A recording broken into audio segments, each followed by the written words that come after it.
Citizens of Phandalin will be a community roleplay opportunity where people can have a character that they can have fun with. If you just want to jump in the tavern and do some in character roleplay, if you have a character build that is maybe not optimized or considered subpar and you want to try to play it and make it usable. If you can't commit to a full campaign but are looking for the feel of a campaign and commitment to a character that you have created, those are options for you to check out the channel. Join when you can, no expectations, and have some fun. It's somewhere in the sky. Lying. It's there. Hi. Hello. Hello. Hello. Welcome to D&D Play 20 Does Horde of the Dragon Queen in Abeir.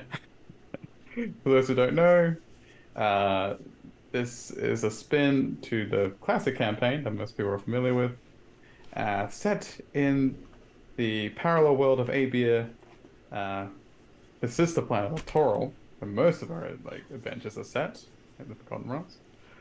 A world of dragons and machinations and primordials, and currently under the influence of the cult of the dragon, which is trying to cause strife across the draconic principalities. The current group that has risen up against the cult and is investigating and trying to perhaps put a stop to it, is a strange mechanical entity. Another strange entity from the Feywild, known as Weldit, who has ascended to demigod status. Not bad for an Eldrin, or Hexblood Eldrin. And we have Marlana, a druidic dragonborn who's got nothing to lose except her friends. So I would have everyone, introduce themselves and their characters. Oh. Did you skip Tink? Or did I miss it? I didn't skip Tink.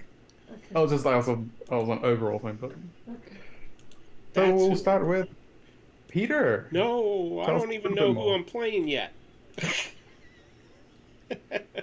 Oh, Tinkerpoo. Hi, I'm Peter. Always prepared. I am playing Tink, our Pooh, an auto gnome who is currently level 8, a cleric, Tempest cleric, of course, because that's what real winners play. And he does not have a healing staff. He has Tink's hammer. Nanner, nanner, nanner. You will be assimilated. Captain Creed, he said the forbidden word. Not my game, not my worry. I can pass it to somebody, right? Yeah, go ahead. I'm going to do the unexpected and pass it to Draconic. Back to the DM. Hi, Raza. I spoke to you 5 seconds ago.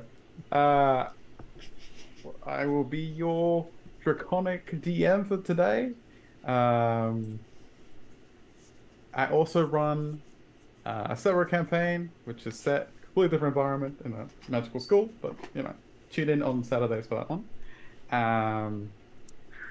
A little fact about me: I'm not a sucker for dragons. I'll have to say. I mean, maybe that was the worst kept secret on the server. I'll now pass it on to Marlana. Hello, I am Vagabunda, Mariana, TikTokien, however you know me. Hi. Today I am Marlena, a silver dragonborn druid who, as was said before, has not really much to lose. She just kind of wants to die for a good cause. And he's going through some very hard times at the moment. In the middle of carrying a quest for a green dragon lady that she looks up to. That's Lady Greencrest. Poor Good Marla. lady. Oops, I said Marla. Yeah, she's not Marla, she's Marla. We need to reprogram Tinkaku. And I'll pass it to Me again. Hello all. I am Belvedere and I play Welda. Yeah, welcome to the fun. Welcome to the Dragon's Den, also known as the Emperor's Den, also known as Welda's future kingdom for all and everyone. Or maybe not. Watch and see. That's it. And Well, welcome back, Belvedere. Yay! yes, that is also another thing. Captain Crit has resurfaced, and we're glad to have him back, at least for the time being. Also, my voice has resurfaced, so that's a win. That is true. That's true. Yeah. that is good. Actually, Welder was not too bad because he does play the silent type sometimes, enigmatic, so it kind of worked. Right, so I could do the recap, but again, it wouldn't be, proper if I didn't offer the opportunity to someone to do the recap for me. Wow, Belvedere. thank you, Mark. I always feel like it's Belvedere getting. You don't have Who needs a Belvedere. voice? Who needs a voice? Don't have to. Yeah, give me a sec and I'll see No what I worries. can I funnel was through. kidding. I meant Marlana. I was just messing with you. I literally said not it, but Oh, No, okay. we're all good. I thought you said it. not it.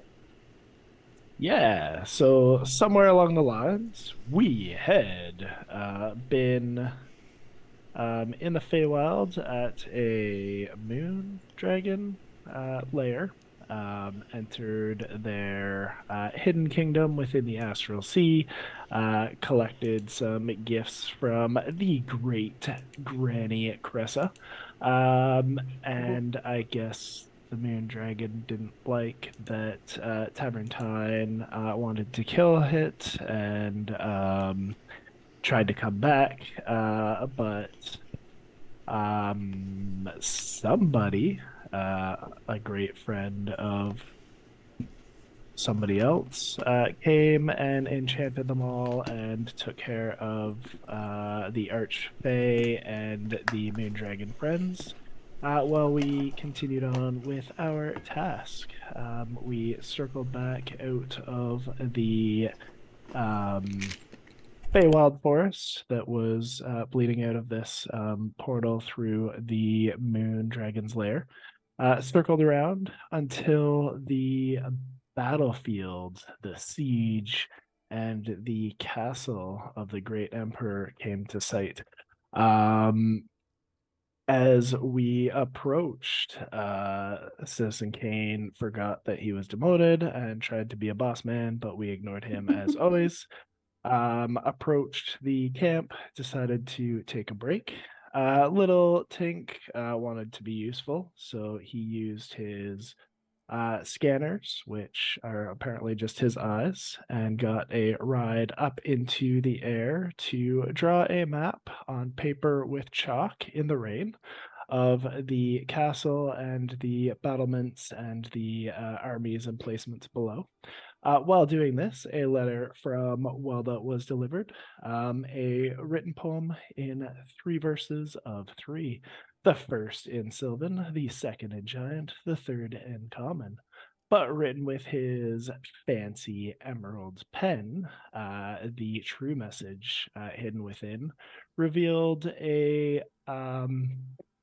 asking to meet and enter the realm of the Emperor,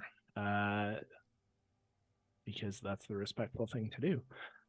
So Mar and Welda and the Emperor were aware, whereas all else just delivered the poem.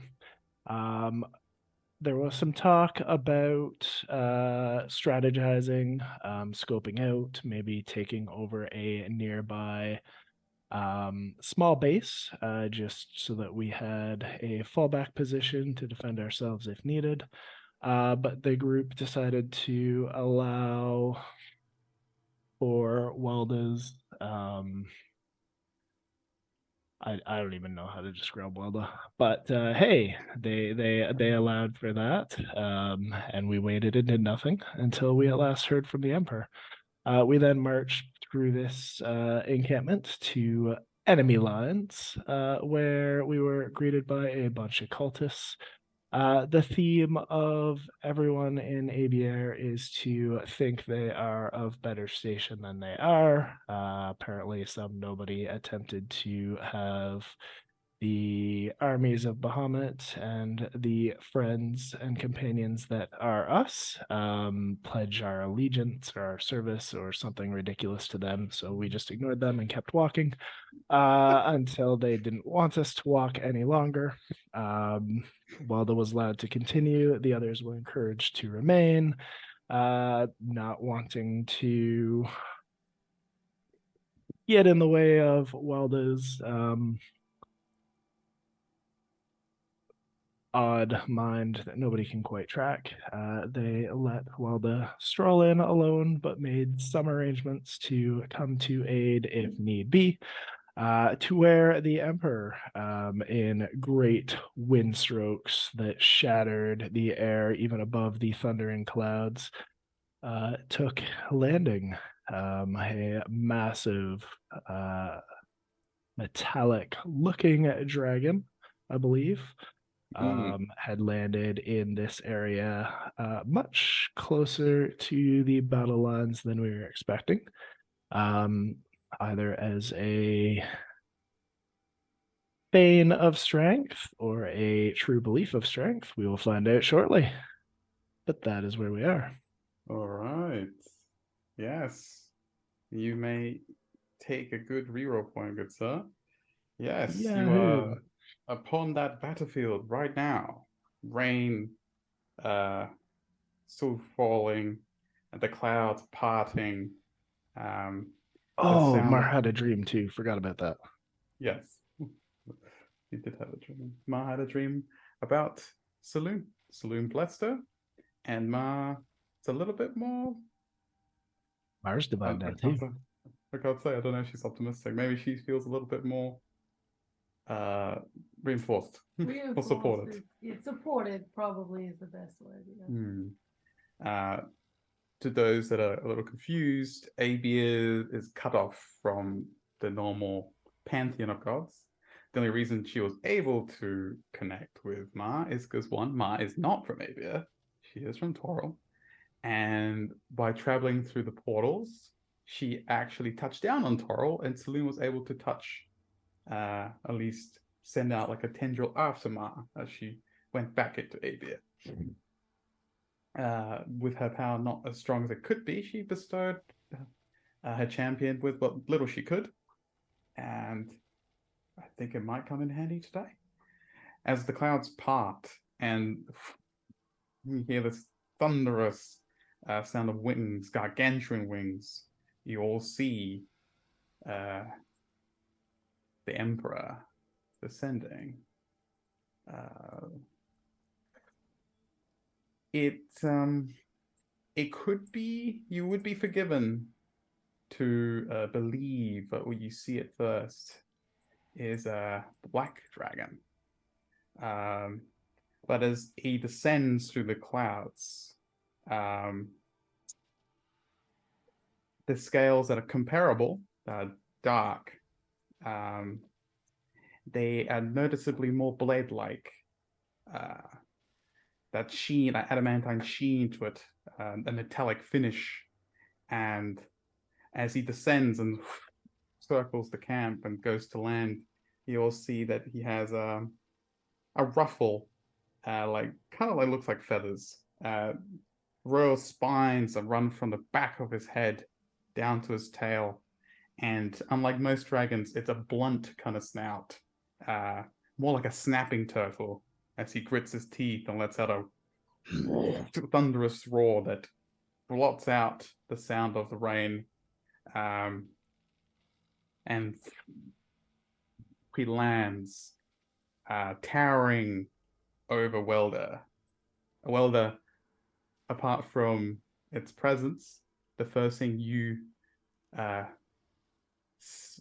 sense from this dragon, smell, is an oily kind of like the smell of oily metal, like a well-maintained suit of armor reeking off this dragon in like waves. It towers over. Well, everyone else, you see this. You just see this gargantuan adamantine dragon just stand on the barricades and loom over Welder. Imagine while the druid crafts a little corsage of I don't know, fancy little white flowers, just because that smell would burn their nose. They're not used to it. And at least for the next 20 seconds, I vote that the party be named Two Demigods and a Tiny Tin Man. I approve. Well, I have no objections. Muted, Peter. Muted. Got my vote. Okay, it's settled then. As this is happening, I will remind the party that aside from Welder, you have two guard drakes kind of like starting to prowl closer. You have what seems to be a draconic abomination, also kind of like blocking your way to your good friend Welder, and a few draconians. I'd say have like a buffer between beyond them is obviously the Fomorians that Welder has as his entourage. Above you all, you hear the sounds of flapping wings, and those with decent perception could probably tell it's the Jabberwocky that is also part of Welder's entourage, circling, waiting for Welder's signal. Yeah. Can Mar keep an eye on whether the Jabberwock like swoops down the Welder or swoops down in an attacking like style or something to give her a hint of whether Welder needs help or not? Like in case Welder, if the Jabberwock attacks, she assumes Welder's in trouble, so she'll try to go in. Yeah, you can certainly do that for sure. Tink, what do you? Sorry, no. Actually, how far is the Jabberwock up? It's above the. You estimate it's probably like maybe a bit over 100 feet up in the cloud cover. Not too far if Welder needs help. Okay. But would it be possible for it to hear me? Might be hard over the sound of all that's happening right now. Okay. Especially Ziraim. Okay. Alright. So, Tink, what are you doing as this is all happening simultaneously? So, Tink, what is your response to the Emperor descending upon Welder? I will walk real slow like a robot. And I will move forward until someone stops me. Okay. So Tink is starting to advance. I am a machine. Do not interfere. Valorian. Yes. Mar puts a hand on James like, don't mess this up. Yeah, Stay here. Valorian also steps in front and goes, hold it there. Then I'm still here. Like he's like trying to stop me from. Immediately try to stop you, yes. Yeah. Like, wait. Not time yet. Okay, in that case, I would like to cast You have cast Sanctuary on yourself, by the That way. is true. I think. Sanctuary on me and Warding Bond on me, I believe. Oh, that was it. Yeah, that's true. That's true. Nice one. Good All right. memory. So. Okay, I'll Sometimes I just stand rewatch there. things. Yeah, you've been body blocked anyway. So Welder, the Emperor, looms like his head, like kind of comes to level with you. He goes, Katuma Sebelith. For those who speak Draconian, he said, servant well met. And he goes, I heard you wish to speak to me and pledge your allegiance. Katuma, speak. Walda understands none of that because they don't speak Draconic. So they will smile and twitch their ears. You may know me as Welda. I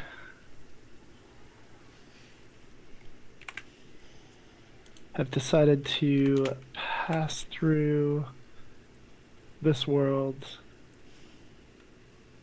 I believe is yours, and now your territory. Walda will reach into their bag and pull out their abacus. I shift from the dragon to the abacus, and he takes one of the counters. And there's a pause. And ever so slowly slides one of the counters over. For anyone watching, they would probably notice a kind of calm, as well as kind of lost in this motion, losing themselves to the world around. There's a hesitation, and then it starts to raise the abacus up. And as the arms kind of extend full, they'll flick two more of the beads over, kind of nod to the dragon, set it down. Welda will then reach into their apron. And where are my notes? Where are my notes? They will pull out the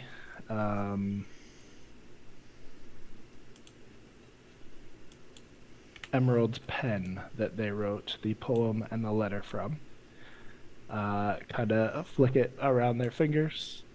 Look up to the dragon with a half smile, and set that down beside the abacus.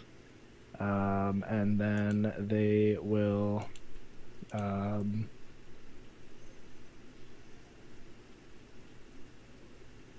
a druid craft, like an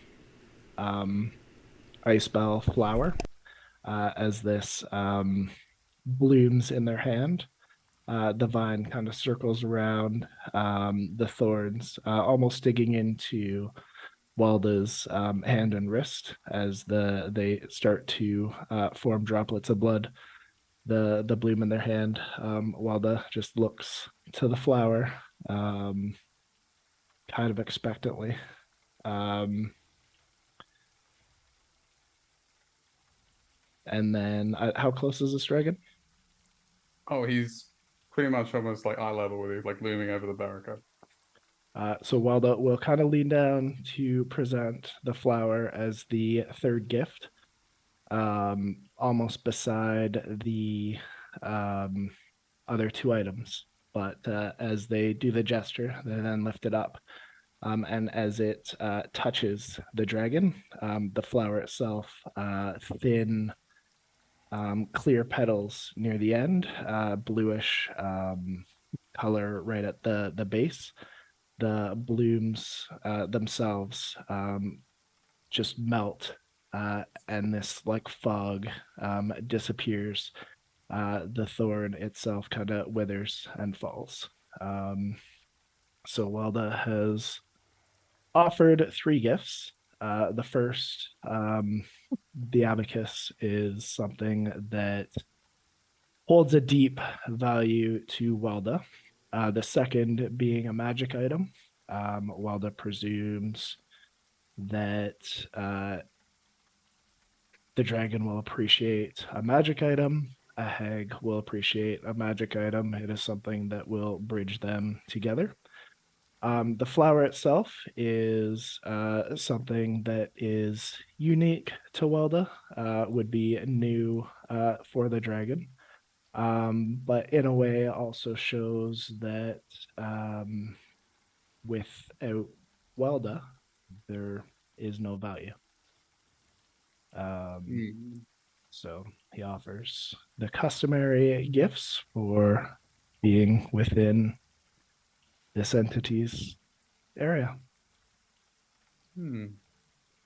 It looks curiously at all you've done and goes, Volkswagen, you flatter me, you strange creature. I take it this is your affirmation of your loyalty to me.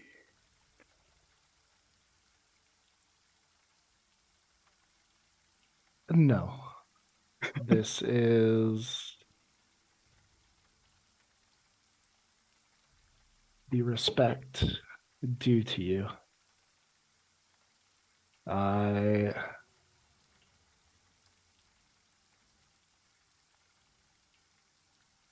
will show you the respect that I would show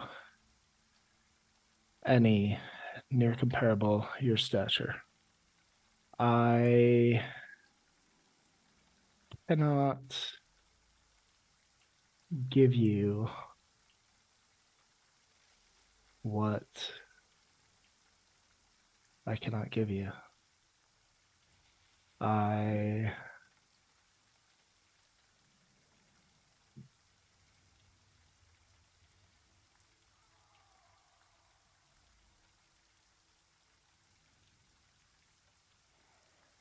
might be willing to relook at that when such an arrangement can be agreed upon and honored. Until then, we may be able to help each other in some small way. Hmm. Roll me a persuasion check with advantage. You did flatter them. Persuasion. Ooh, I'm so good at that.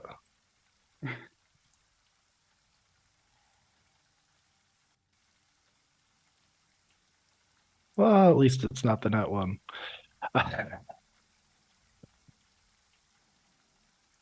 That will be 13.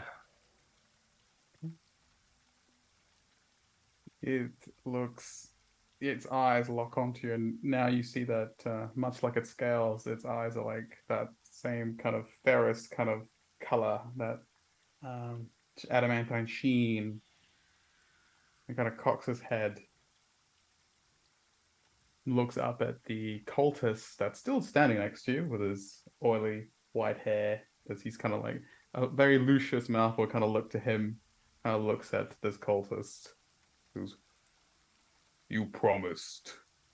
And the cultist looks between you and like Welda and the dragon, goes, I was here to arrange a meeting between the said parties, and he kind of like gestures to the rest of the group.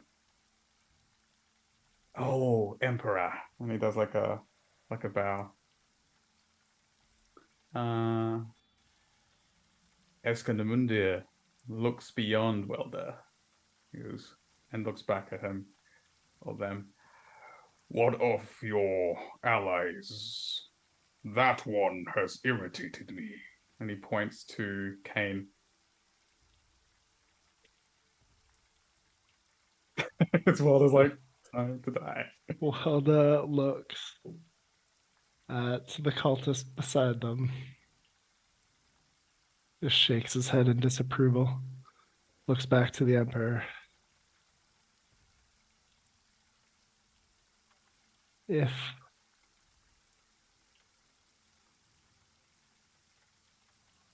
my opinion may be considered, If that is your lead minion, then it's no wonder I hear you are losing. Then looks back to Citizen Kane. I am no ally of that one. Their purpose does not match ours. I do not recognize their rank. I do not recognize their stature.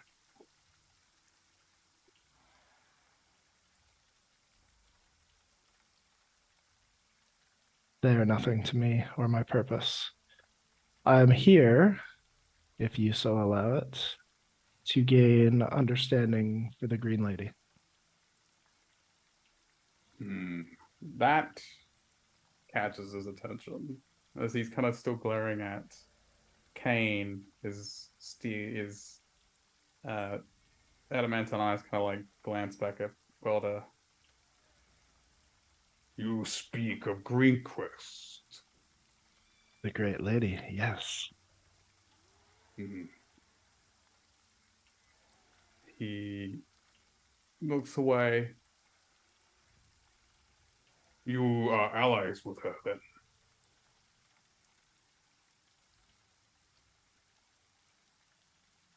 We have been allies, and Wilda kind of whisks their kobold tongue necklace.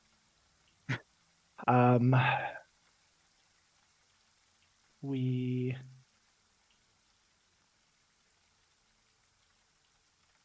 shared a common enemy through a common dispute.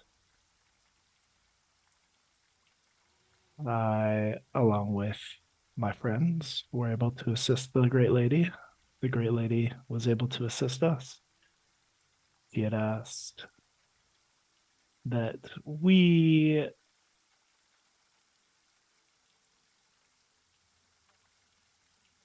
consider her interests while we are here, and spoke that there is some misunderstanding between the two of you, as there must be, as looks at the cultist again, up and down, with displeasure.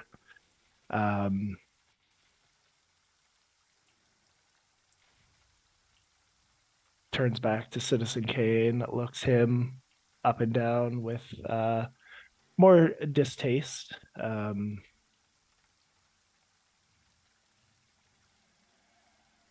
It seems that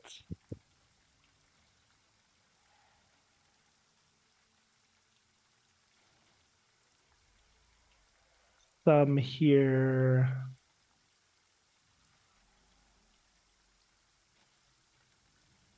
do not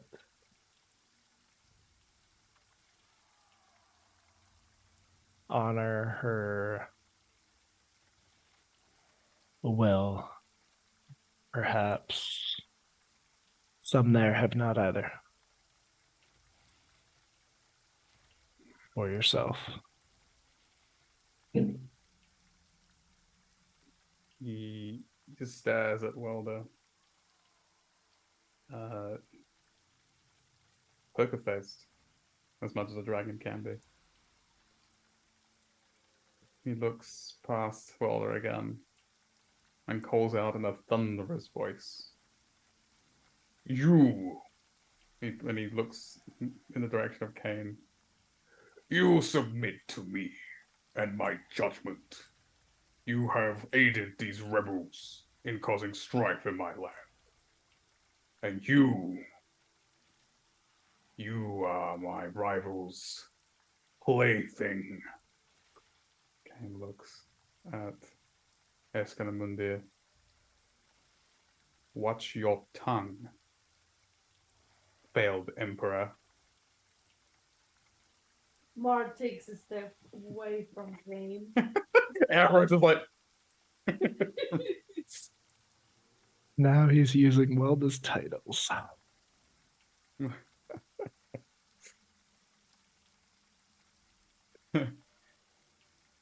The Emperor sits himself up to his full height and lets out a loud laugh. Some were expecting rage, some might have been expecting it to be filthy, but he laughs. It is, you are bold. You are in my domain. These rebels shall be defeated, and your head will be on my wall. He points at Kane. And you, he points to Valorian and Elwyn, like this massive claw, like, reaching out. And then to Ma. You will do well to bring me his head before I bring it alongside all of yours. Then we may have an accord, as he looks down back at Welder. That I consider a start.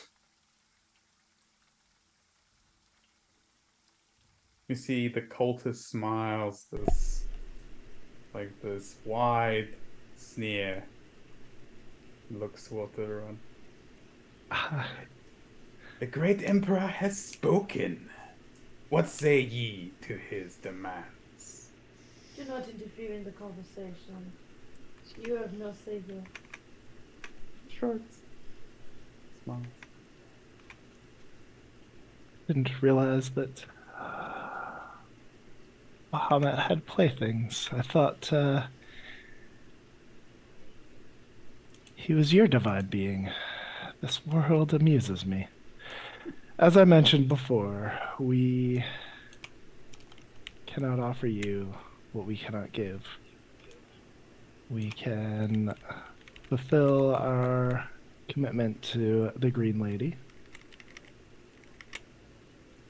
and sever your heads perhaps after that. Perhaps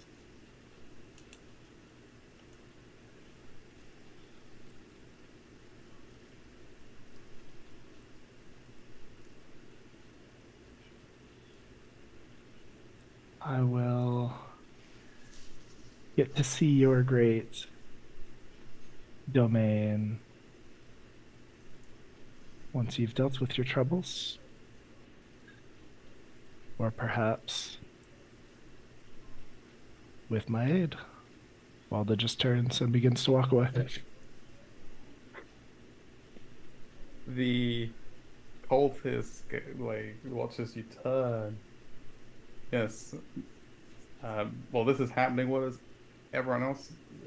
Mar, when Welda starts to walk away, Mar looks up at the Emperor. If I may be so bold to ask. You may not. What is your name? Who dares address me so casually? My address wasn't finished. My name is Marlana Presence. Marlon looks around.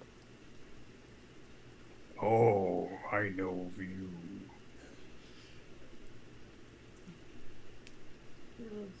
We have a common acquaintance. I very much do. Your friend Talus would disagree. Or I start. Oh, I use the term friend very loosely. She is no one's friend.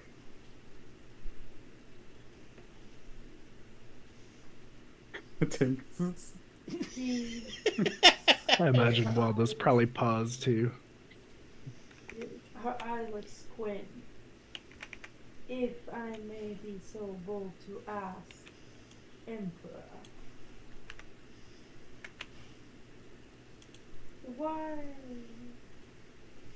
do you ally yourself with the likes of these that only bring your status lower to those who come on to visit? The cultist gives like a mock look of hurt as he said that. It's gonna be leans a little forward and just locks eyes with Ma. Oh, I like you. So full of fire. Cold.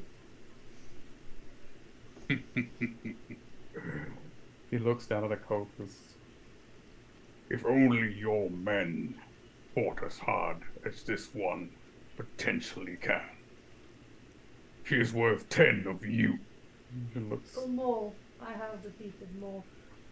But why this allegiance that they are after something of yours, and sooner or later they will betray you? So why do you indulge them? Because Tiamat's time is upon us. She will bestow those who offer allegiance with great power.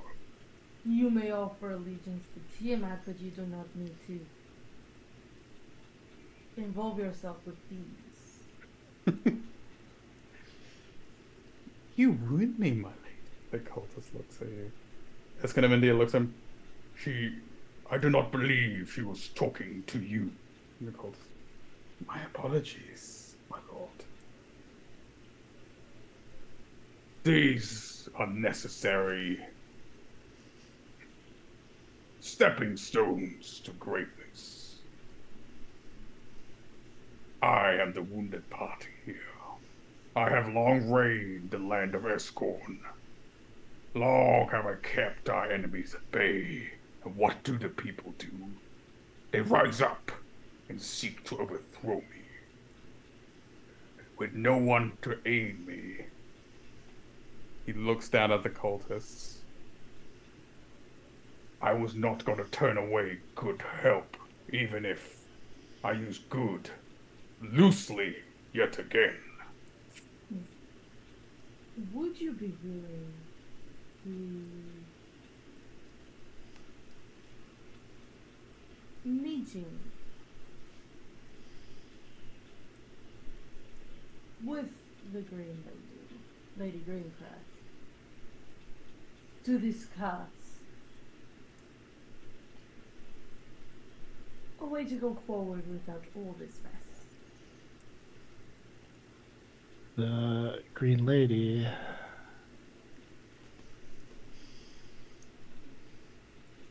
does not understand your purpose. She does not understand what has changed.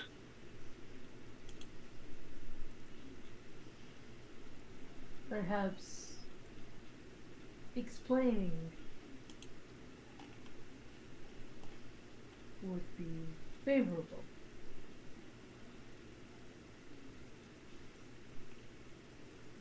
It may be our purpose while we're here. The Emperor's kind of like watching both Welda and Ma. And then his eyes scan the rest of the party and lock onto Tink. Tink is tugging on Mar. Marlana, you seem to have impudent metallic objects trying to distract you from our conversation. I believe it wants something. What is it? Is that a dragon? Yes. He doesn't seem like a very strong dragon. I thought You dragons have were tougher. You have some errors in your programming. We will have to find out who programmed you and get them to fix it. Okay. Are you really a dragon? Are you addressing Mm-hmm. the Emperor? God, it doesn't know what.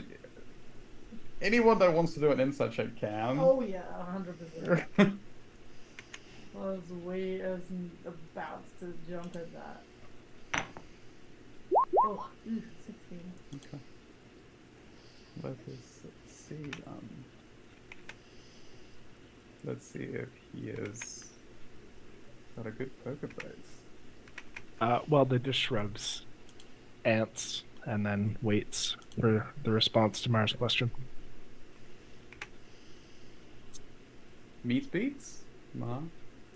He's the Emperor tries to keep a neutral stance, but the mere meant that there is a flash of anger, and he tries to pass it off as just an inconvenience. Dirt hopper, insolent machine. That's not really an answer. Till I show you what a dragon can do. At that Step point, forward. Tink dashes forward 60 feet. His chest opens longer. up. Yes. Little mini Tink comes out, jumps down, runs up to him with a piece of paper and an ink blotter, and says, and I say, "Can I have your autograph?" As Waldo was kind of stepping back with a half bow and a gesture of whatever. Be my guest. I've never met a real The dragon. dragon. Can I have your autograph, please? Also, Ma, with that role, you feel like it's not just Tink being insolent that is annoying him. You kind of picked up little bits of that creeping up in his eyes, a bit of like, especially when there was mention of Greencrest, when there was mention of the cultists not being up to par.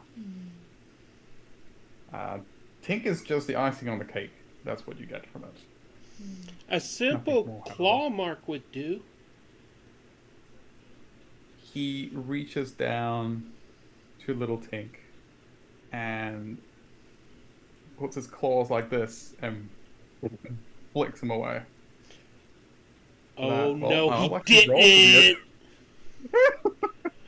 Oh, Tink That's a looks 36 at Welda. to hit. That's a 36 to hit on little Tink for 14 slashing. Well, Little flick. Tink disintegrates, Bludgeoning, I guess. I don't have a health for him, so. Yeah. No, it's not little Tink, it's Tink. Oh, No, it was the little It was middle little Tink. Tink. Mini Tink. Yeah. mini Tink rolled out of his. Yeah, because Mini Tink was the one that ran up to him. Did you Which just was- lose the ability to cast mending?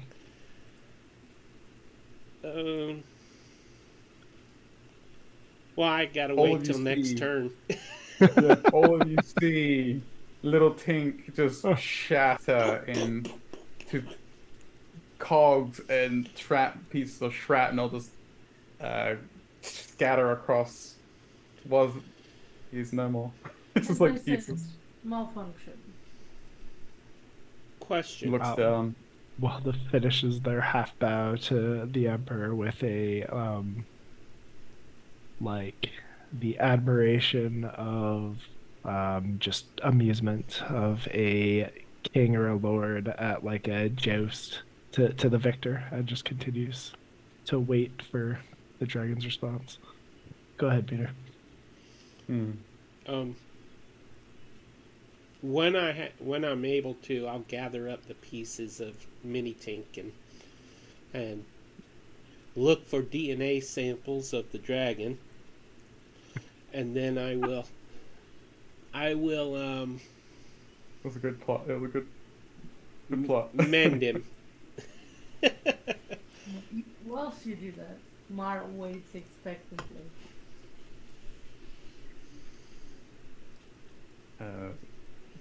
The Emperor looks to Ma. What was it that Ma was expecting, since he was distracted by little Tink? Whether he would be willing to meet with us and Lady Greencrest. That's right. Ah, that's what I was alluding to the mention of Lady Greencrest, that flash of Or annoyance. just speak to us directly. Yeah, either way. Hmm. He leans forward and just like the whole scene with little Ting exploding to shrapnel's like nothing to him. Like he kind of it just he looks towards Tink and goes, So, still consider me weak and inferior? and turns to Ma. That is what Greencrest thinks of me. She believes that I got what I deserved from these traitors and heretics. She is no ally of mine. But what is it that she offers then? My troops? I doubt it.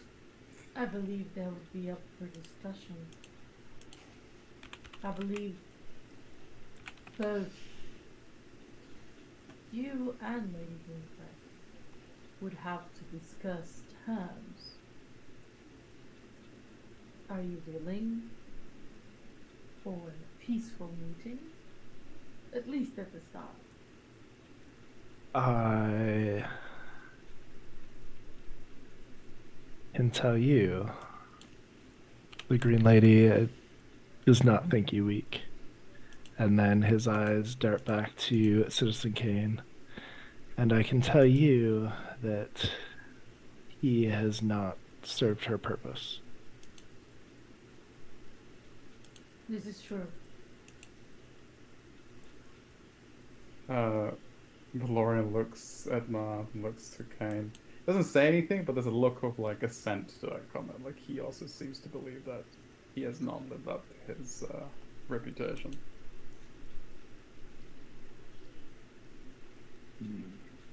And speaking of Valorian, the Emperor turns his attention to him. You there, are you not a loyal knight to Greencrest? Speak up, or has the wyverns got your tongue? Valorian turns to look at him, calm, collected. Indeed, I do serve Lady Greencrest. And I'm here as an envoy, and I'm telling you, I implore you to listen to these individuals. They speak with her authority and her voice. I stand by them, as does Elwyn. Looks towards your companion Elwyn, who nods. That is right. They speak with the voice of Greencrest. We implore you, Emperor, to see that there's a way out that does not involve violence and destruction. Mar interjects after Elwyn finishes. Because what is the point of being an emperor if you destroy your entire kingdom and there's nothing to rule over? Ooh. Kind of, he pauses. Would like Ma to do me a persuasion check with advantage because of Welda and Elwyn and Valorian vouching for her. That is no bad. Not bad. Yeah, I'll stick with the first roll. Can I give double advantage by responding as well? Super advantage? Super good. Sure. I would like to look at the cultist and then reply. If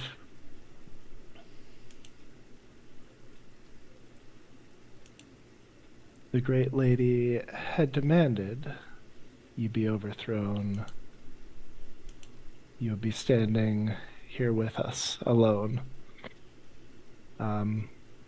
And as he's saying that, just turns his gaze from the cultist back to the Emperor.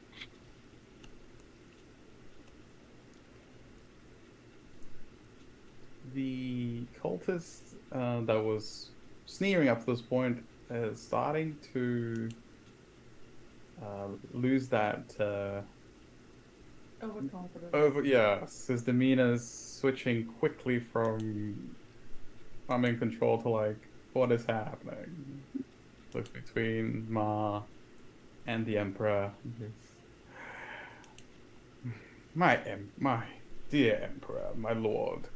They speak such sweet words to you, but at the end of the day, we both know that Greencrest only serves herself. He looks towards you all. You speak with her voice? Well then, you seem to know her so well. What, uh, what do you think she will say to this offer of yours? She's more likely to turn on the Emperor, and he kind of looks at Escanamundia. And plus, we have proof that she plans to. What do you say to that, O envoys of the lady? Draw my bow and my arrow at the cultist. I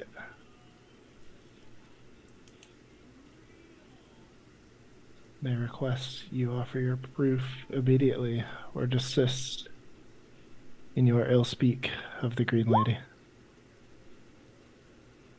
He looks up at Escanamundia. See, my lord, see how they act so defensively. I don't appreciate poison tongues when there is no need for them. I believe what is really happening here is we are offering a reasonable exchange, at least of requests. And what he's offering you, Emperor, is false hope, false help, and lies, mostly, as far as I am aware. If, let's be fair here, Tiamat may be many things, but as you know, does not like any of her level of power give their blessing easily. If they are her servants, they would have been way more powerful than they have offered in your service. They do not. They are not trying to help you. They are trying to find Control. something they want from you, whilst pretending to help you. Or do you really believe they are imbeciles? Either way, what they offer is not helpful to you right now, as far as I can see. If the meeting proves to be in vain, nothing can, no agreements can come of it, then what do you lose in returning to your previous strategy? Welda is not a part of this conversation, but at the first break, they will comment to the cultist. My bow is thirsting. I've not heard your proof. The bow actually goes, we thirst, we thirst. The cultist looks at Ma, unworried. He goes, that's all well and good, but what proof do you have? Well, I certainly do have. He looks towards Welder. I certainly do. And he pulls out from underneath his ropes, he pulls out like a rolled up piece of parchment. And he holds it up to Escanamundir. My lord, this is intelligence from the Dragon Lord Menothor. His allies, as you will know, are our allies and have offered you aid. His son, Kazarax the Defiler, was slaughtered by, looks to Cain, the rebel forces. And I don't mean to cast disparaging rumors, but it's said that these individuals had something to do with it too. They have hindered your war effort, and what's more, and he snaps his fingers, and the parchment floats up in the air. Who else is going to in the air? If you look carefully, my lord, this seal here is none other than Lady Greencrest's seal, with orders to him, he points at Kane, to gather forces against you and displace you, my lord. For these friends to join Onglas Roril in his efforts to unseat you. He looks towards Marlana and Welda. Do we recognize either of those dragon names? I think the dragon name of the one that was killed was the black dragon we killed. Mm. So this guy It was is the lying. black dragon that Taventine killed. Yes, Taventine killed the black dragon that attacked us first. What was the second dragon's name?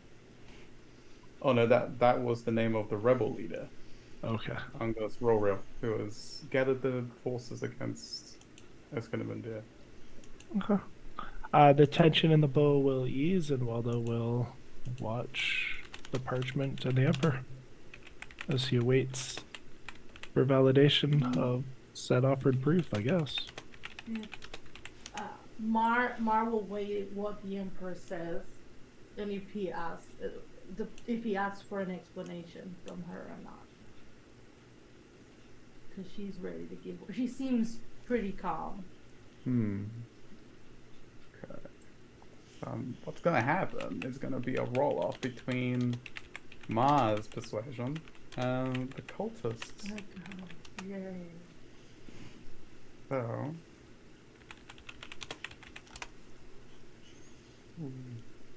it's a 17. Not bad. That was below mine. Yes, it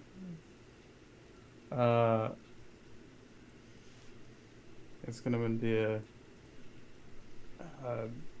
Looks towards the parchment, and actually, locks eyes with the cultist, and then the parchment unrolls, and he leans closer, and his reptilian eyes, kind of like scan the lettering. As he does so, Kane goes, "That is a falsehood. I've never seen that parchment in my life. On my honor, that is a lie." And he points to the cultist. The cultist looks at him. "But then where is your proof? I presented mine." Mar smiles, if I may. Go on. First of all, we have already established that this man, and she pointed at him, has not been acting in accordance with Lady Greencrest's wishes or orders. Second of all, the dragon mentioned, yes, he did have something to do with its demise, without any interaction previous. On our way here to speak with you, Emperor, it did not question what we were doing, it did not allow us to explain or to carry a message to you, it simply attacked us, and we have a right to defend ourselves.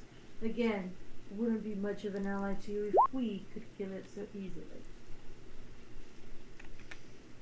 Thirdly,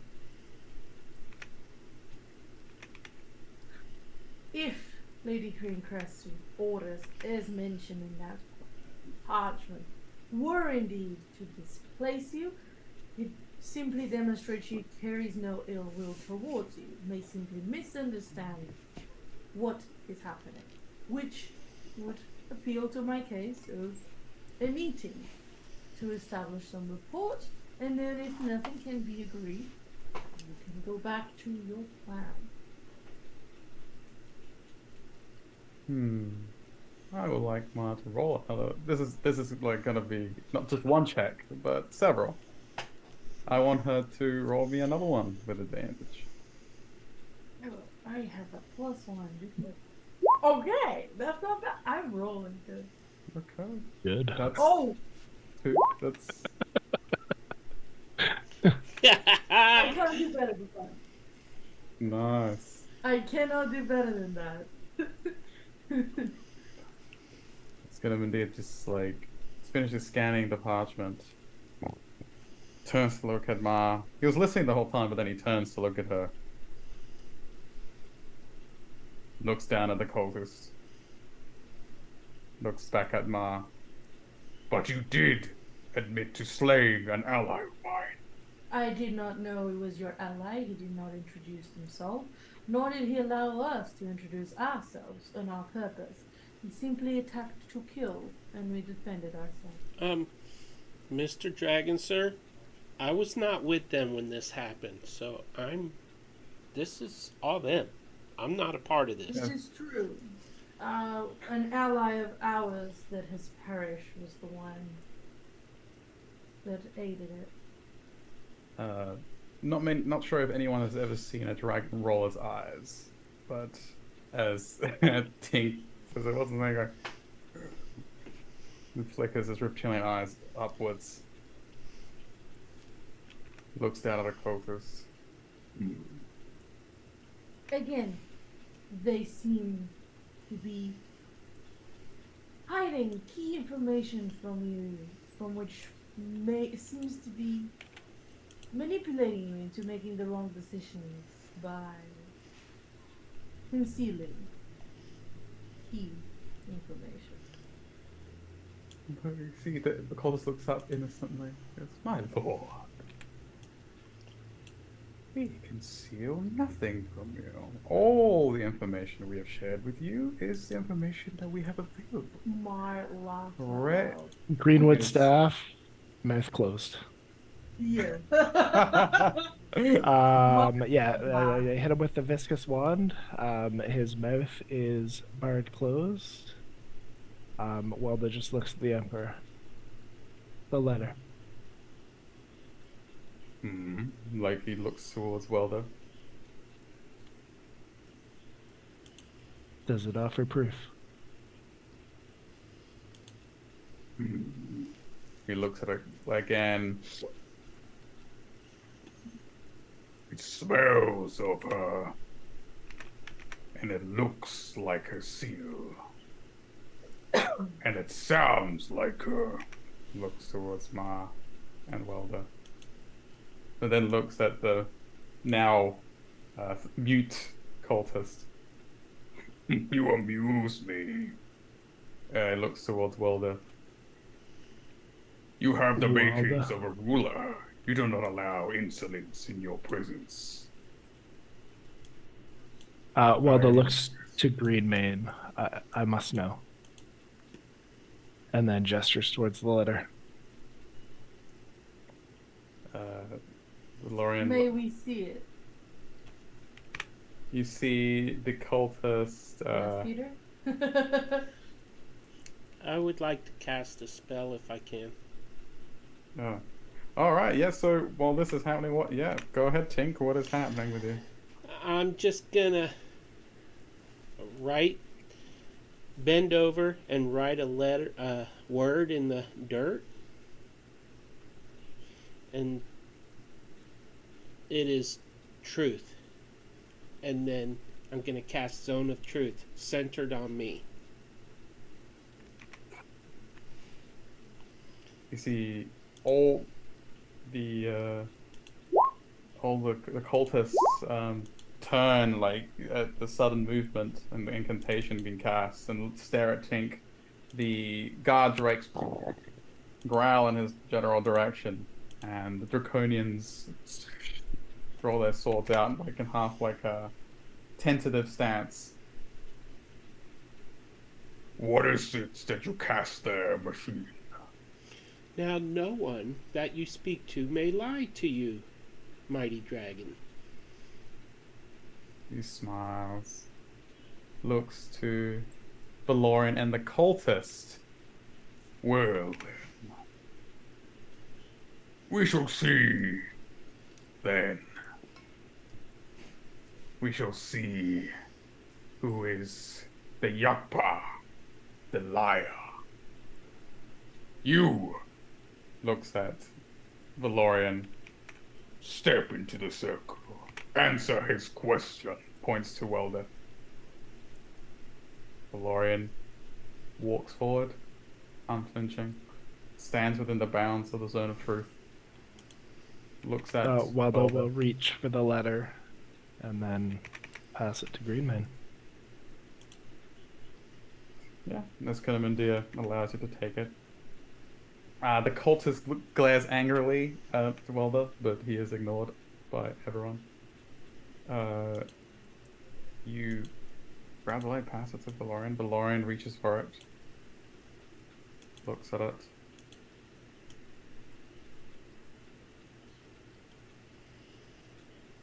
It indeed looks like Our Lady's writing. He looks at Escanamundia and Welder. But then again, the cult is not above forging such documents. Why don't we ask in the zone of truth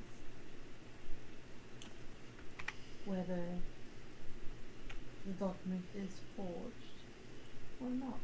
Bear in mind, and she looks at Escanamundia, that if the cult is smart, the one carrying the proof does not know whether it was forged, so they can lie about it. You see, while he cannot speak, he smiles with his eyes.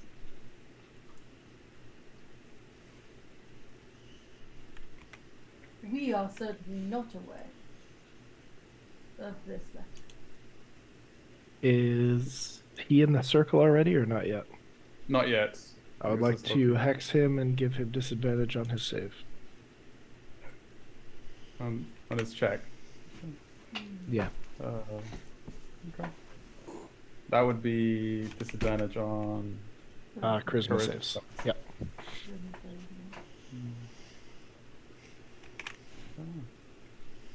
Is hex checks or saves? That is a good question. Let me verify that. I have a nasty feeling it's checks. But I could be wrong. Ability checks. Yep. That's okay. I already said it. It's done. So, I'm not going to stop you hexing him. Good for Oliver. So, the cultist strides forward with not a flinch and not a stutter in a step. But he points to his mouth. Escanamundia reaches over and rips the webbing off him, and he's suppresses a gasp of pain. Well, Like gestures to the circle. Cultist looks at Ma, smiles. Really, Tink would know whether they are being affected by the spell or not. So Mara looks at Tink. Yeah. What is Tink doing apart from just being? I'm just standing there now. Arms crossed, waiting. Low power mode. Yes. Okay. Well, Tink, in your programming, you know the fine lines of your spell. You immediately know when someone's telling a deliberate lie. Yet it does not stop people from telling the truth in a different perspective. As far as you know, Valorian spoke no lie. As Valorian steps away from the circle, the cultist strides forward confidently. He waves at his troops to make way, steps into the circle. Looks up at Escanamundia, looks at Ma. I swear to you, my lord, This information comes from the most trustworthy source. As far as I'm aware, it is no forgery. And looks at Tink. This Machine. Is there a date? There is. And he points it, and we haven't really established dates on this, but for the time being, it is stamped. The date would be the day you all set off.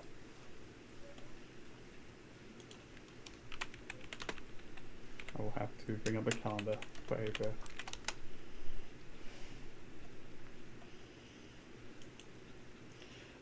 the Smiles. the spell works so that they can't deliberately lie if they fail to save. Correct.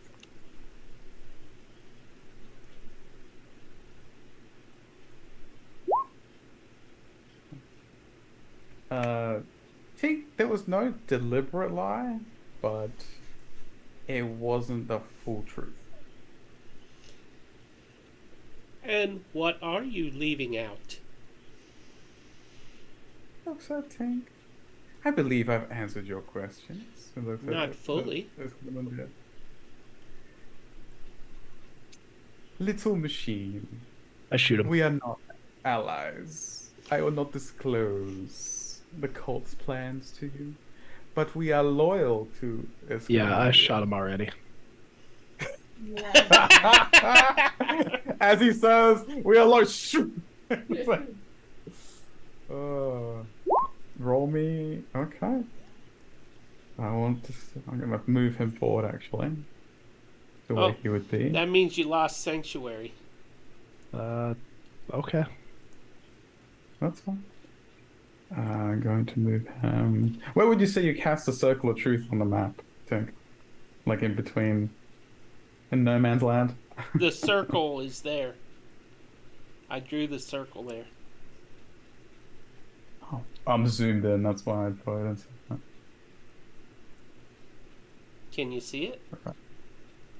I I could see it on both my browsers. So.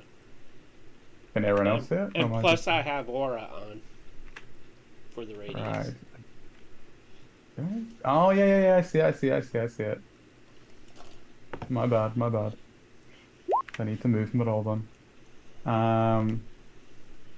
So let's fly, and that is was that a 13 to hit? I used a reroll. Right, 18 hits. All right. My damage is Cut him off then. mid-sentence. He goes, "You see," as he kind of clutches his. I don't know where you aimed the shot at. Was this a general shot, or did you aim at any particular part of him? Probably like a flesh wound, like a limb, the thigh or the shoulder or something. Yeah, like he clutches his shoulder. He goes, "See, my lord. See how will they answer until your proof is validated." See how they lie. I'm gonna, before everyone starts rolling initiative, I'm gonna do one last skill check from the cultist to contest Mars. Mars nat 20. Mars nat 20.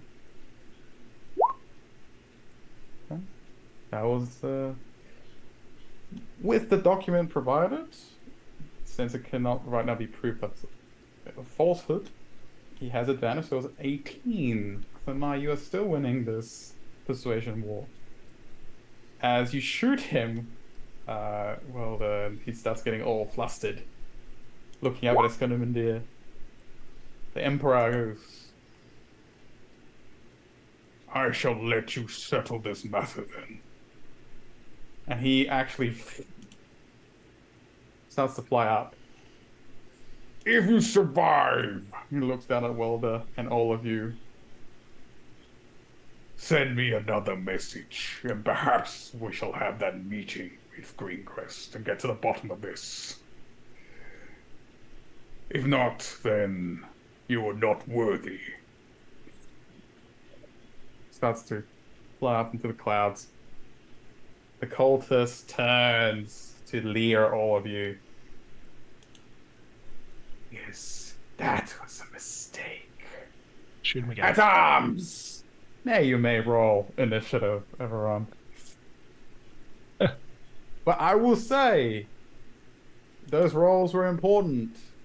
For had you not been as persuasive as you were, Esconamundir would have turned on all of you. He abstains from joining the fight. Right. Also, 9 piercing, Limit 3 Sandy's- necrotic. Yeah, Limit Sandy's. Thank you for your hydrate. Everybody hydrate. Yes. It was redeemed. Nice. Hydrate. Hydrate, where's yours? I am empty. I'll have to go on.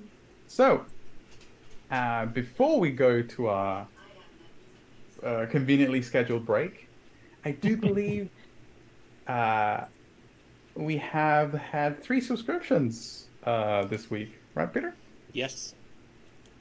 For those who don't know, the weave is not it doesn't exist in the same way as it does in Toril. And Abeir, it's volatile and mostly innate, with surges of its power crackling at unexpected times. And we shall, for the first time, unveil the Wild Magic Surge deck, courtesy of Peter. Thank you very much, Peter, for your efforts. We'll see if it works. Let's draw a card. All right. Let us focus on the card. I cannot see it. By the way, awesome. Back. Yes, it's great. Okay. All right. We have. Okay. Interesting. So I guess this would apply to the next. Oh, what happened? To the I was next showing spell the cast. Yes, it's cool. I love it. Did a good job there, Peter. I would say this card would apply to the next person to cast a spell. So we have a 10 by 10 pit appears immediately in front of the caster. 5 deep per level of the caster. Love her. Yeah. That's the first. Alright. We'll throw another one. Oh, this is gonna be sweet. May I offer a suggestion? Why don't you draw the cards and play them as the spells are cast? Yeah, keep them from us. It's wild magic, right? So it should just happen without us being able to plan accordingly. Captain Crit speaks the truth. Persuasion accepted. No roll required. Alright. I shall... So you can just drag them onto your name and And view then them as the spell is yourself. cast, a pow. Or I don't know how you're doing it, if you're rolling dice or if it's every spell or what it is. Oh, that is a good point. I shall set them aside. So that, since I already revealed it, the next one was all normal fires within 60 feet of the caster are extinguished. It's already raining, so I'm not sure how useful that will be. But, okay. Let's see if I can add that to my deck. You right click and choose take card if they're already on the thing, or you can just drag the card from the pile onto your name. To my name, yeah. That wasn't working, so I just took the card. Hey. And just so the viewers can see it, because they're all pretty cool. The next phrase spoken by the caster becomes true, lasting for 1 turn. Now that might come in handy. Let us claim that one. And if everyone's done with the initiative rolls, we shall go to our scheduled I break. have not. You have not? Please roll. I can't click this token. I don't know why. Oh no. That is blasphemous. Let me see if I can help Yeah. you. Is my circle blocking you? No, it's it not. shouldn't be. Try now. Question. If I use my inspiration, does that mean I have to keep the second roll, or is it like an advantage? I always forget. I always saw it as an advantage. Okay, I will use my inspiration. Yes. It can be used as both, technically. Never mind. What a waste. Never mind. This one. Can you select? Your token should. It is fixed. Your yeah. token should. It was Yes, my that's cool. circle. No, If it wasn't because I anyone tried else- after that. Anyone else having difficulties with their tokens? You good? Tink, are you on here? Yeah, you are. You're Yep. over there. Gotcha. High score, Awesome. baby. All right. So, we'll see what happens as the Cult of the Dragon clashes yet again with Welder and his divine entourage. Stay tuned, please. Do not go away. You may miss them getting TBK'd or them wiping the floor with this insolent cultist. Go either way. Obviously, wiping the floor with the book.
we're back.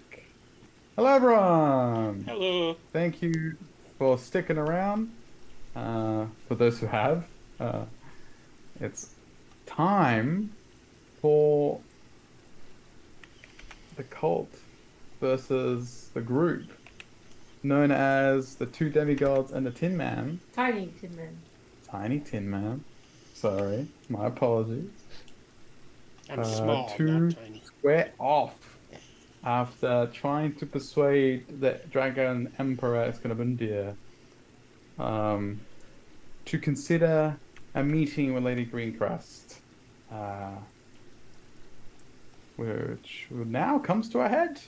The Emperor has abstained after persuasive arguments were made. The invitation to this meeting is open if the group survives. So, No problem. let us begin. The cultist in question has already been wounded. He's signaled his forces to attack, and at this point, the drakes were barely hold back no more, and they immediately run straight at. One of them just ignores Elwin and just runs straight at Ma, snapping at her. It brings itself to try and take a chunk out of her. Mm-hmm.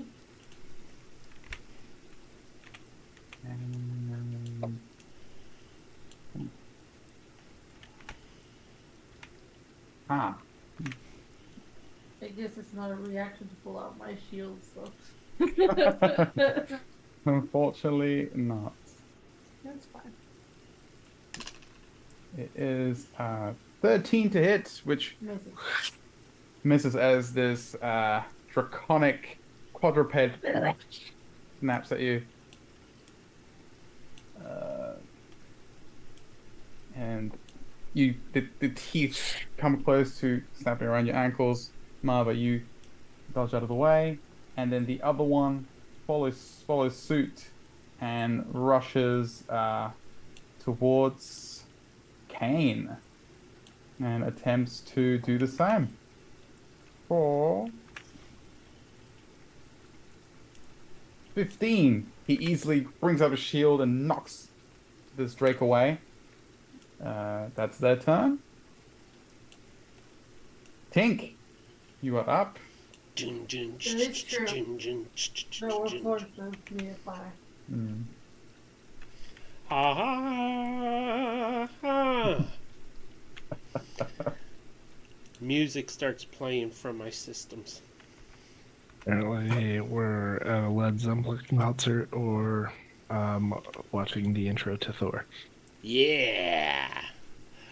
I will reach out and say, "You ain't nothing but a thing." And I roll. Where's my 16 to hit on the dude with the white hair? Not the other dude with the white hair. All right. Not well done. Excellent. Tink is not tab. Got it. Do I hit? 16 indeed hits. Oh, goody. Roll damage. Ha ha ha. This man's gonna get destroyed. 34 points. He's you little insolent! He's like, all this necrotic energy is like coursing through him as he kind of almost falls to his knees. And You're dead. oh, Touch me. one thing. Yes. Wild magic surge. Oh. And The pit opens up. the pit opens. 6 times 5 is 30. He falls 30 feet. Amazing. You're only 6 levels of cleric? Wait. What check my level are level. you? I don't even know my. Oh, 8. 40 feet. 40 feet deep. I thought so. And 40 with that, the cult But has I been. thought it was immediately before it, not in front No, of it. it's not after under. the cast. It's in front Yeah, but of it's in Tink, front of yes. you. It's in front of the caster. It's not under the caster. Right. It's Yeah, no, in but front so of me. in front of him, which will be underneath. But it's 10 by 10. It is 10 by 10. So the dragonborn behind him also falls 40 Yeah. So there's a crackle of the magic, emanating from not just the afflicted cultist who hisses at Tink. Yes, Tiamat curse! And he falls into the pit. As the hole opens up and the draconian behind him also tumbles into this hole. And that will be... I already rolled it. You already rolled the... Okay. 8d6 it was a 29. Unless you want to roll it. You might do more damage. I accept the... Actually, accept. you know what? I haven't done this in a while. I'll use a reroll. Technically, the 5 or the 1 would not count because it's beyond the first 10 feet. Huh? So that would be a little less. I'm confused.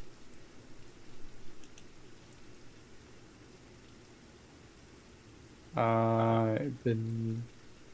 Fall damage So how is far was it? typically after the first 10 feet. Well, it's That's 40 true. feet deep. Yeah, so it would be 30 feet. 30. So Yes. for your damage would be for the 30 feet, not the full 40. Okay, so I gotta roll that over then. Yeah, go ahead. Or the side the cultist is fighting. So Or 6 Belvedere's just wrong. d6. Oh, wait. Let me just check. It appears in front of me. And it's 5 feet Should for be- every level I am. I'm level 8. That's how It's deep 40 it goes. That's 40 feet. 40 feet. So 30 feet of damage is 3d6, Oh, is it not? You don't take damage. I thought you took damage for every 10 feet. Yeah. Oh, After yeah. the first So 10. that would be 4d6. Oh, after the first 10. I may be wrong. I don't know. I'll shut up. 3d6. That's true. They don't take damage on the first 10 feet. I get it. It just took me a minute to grasp what you were saying. Yeah, gotcha. I want to re-roll that. Oh, gosh.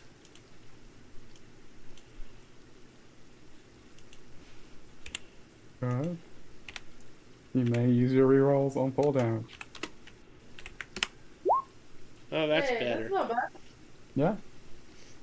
12 points of damage to both of them. I love it. And they are both in this pit. So they're really Nice 30 time feet thing. down, right? Yes. So as that necrotic energy crackled through him and he screamed out, the ground beneath him cracked as that energy poured into it, and they both disappear from sight. Anything else from Tink? Well done.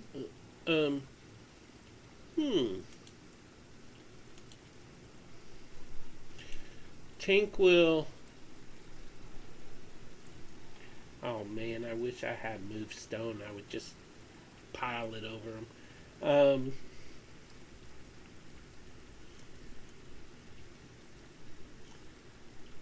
Bonus action. I'm thinking. 2-weapon fighting. Crossbow expert.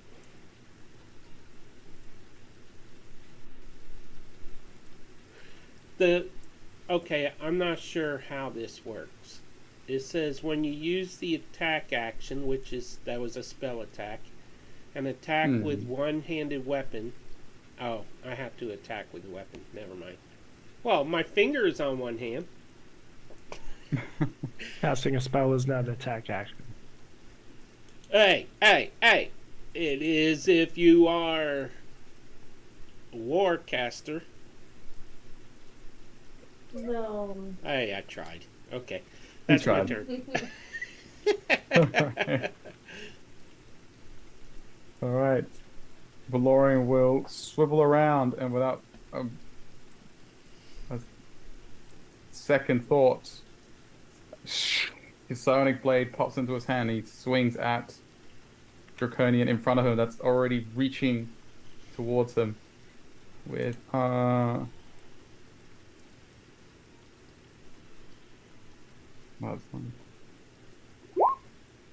was a 13 to hit, which I don't believe hits the Draconian. Oh,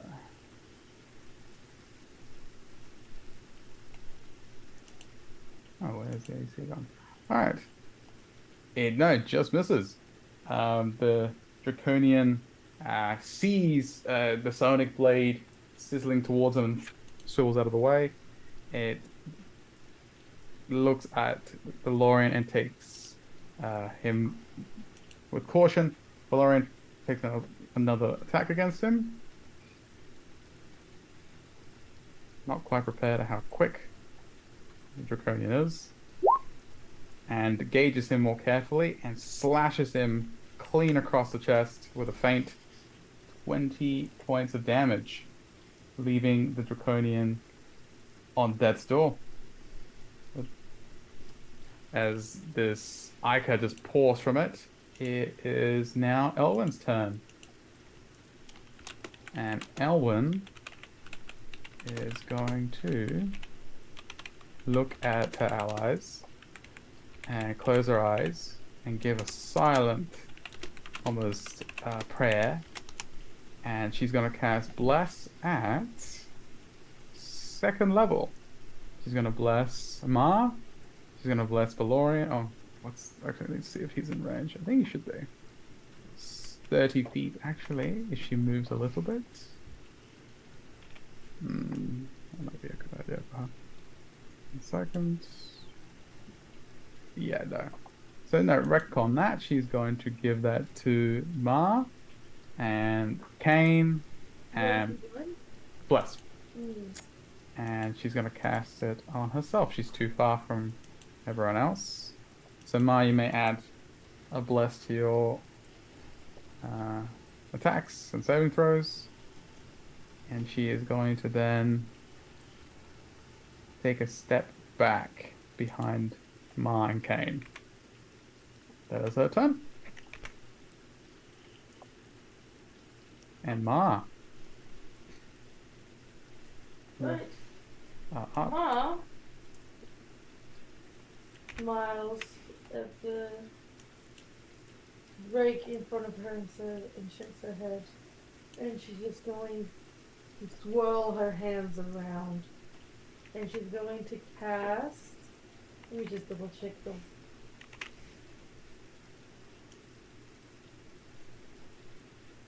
How long it is? 60 feet long.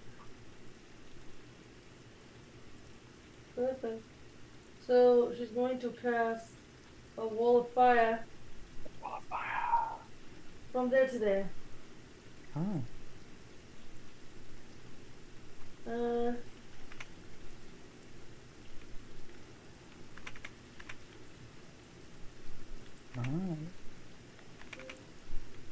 So I need to... I'll try to place a wall there. Let's make that a different there.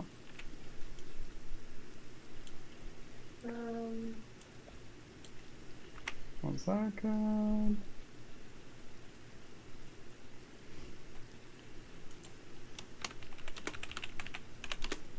Oops. There we go. So it's going to be a straight line between all of them? Just, yeah, from there to there. Let's be finicky with me. 1 second.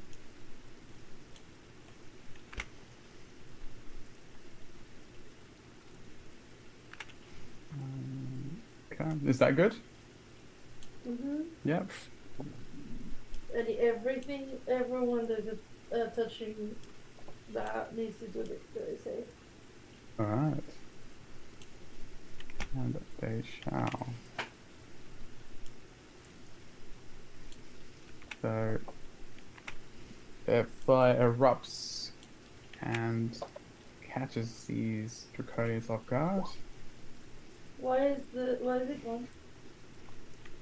Oh no, oh, I put it in the background layer, but it's supposed to be there. I'll fix that in a second. Did you do the mistake I did? The background layer doesn't technically exist, so you can't Yes, retrieve yes, it. yes. Gross, I'm gonna have to put another wall of fire. Yep. Aha! Undo. There you go. It's a bit longer. Goes into here. Thank you. No, welcome. And yes, sir. There. I will roll damage. Go for it. Why is it not rolling? I don't know.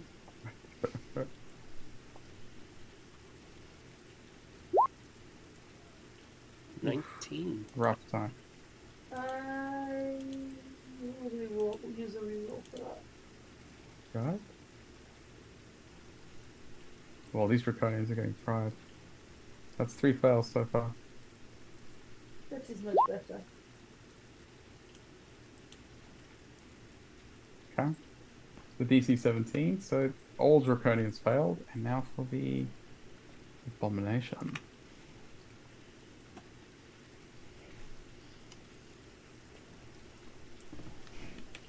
Rolls a 20, so half damage, I believe. So 12 points of damage. Yes, it is. Alright.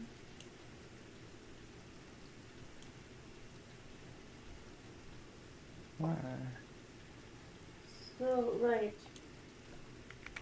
So those draconians just let out a screech, and let's see. This one is incinerated, as that one, and that one, and this one looks also at death's door as it lets out a pathetic squeal, a screech of pain. And as Ma casts that, she will bonus action wild shape All right. to her. Let me double check. To her Abeir wild shape. All right. So the big ugly creature is against us too? Yes. Mm-hmm. Correct. Yeah, the 10 feet of the side that deals damage is towards Mar. Right. Gotcha. All right. The fire erupts, and For some reason this token is not rollable, so the one that's on the map. Oh really? Not cool. So I'll place one, but you'll have to re-add me to initiative for the 15, Okay. please. All right. And make me large when you can. All right. Will do. Rawr. It's Do the Cocaine rawr. Bear. Where's my? I added her again. She is. Yeah. I've changed to 15. Oh, cool. Just make me large when you can.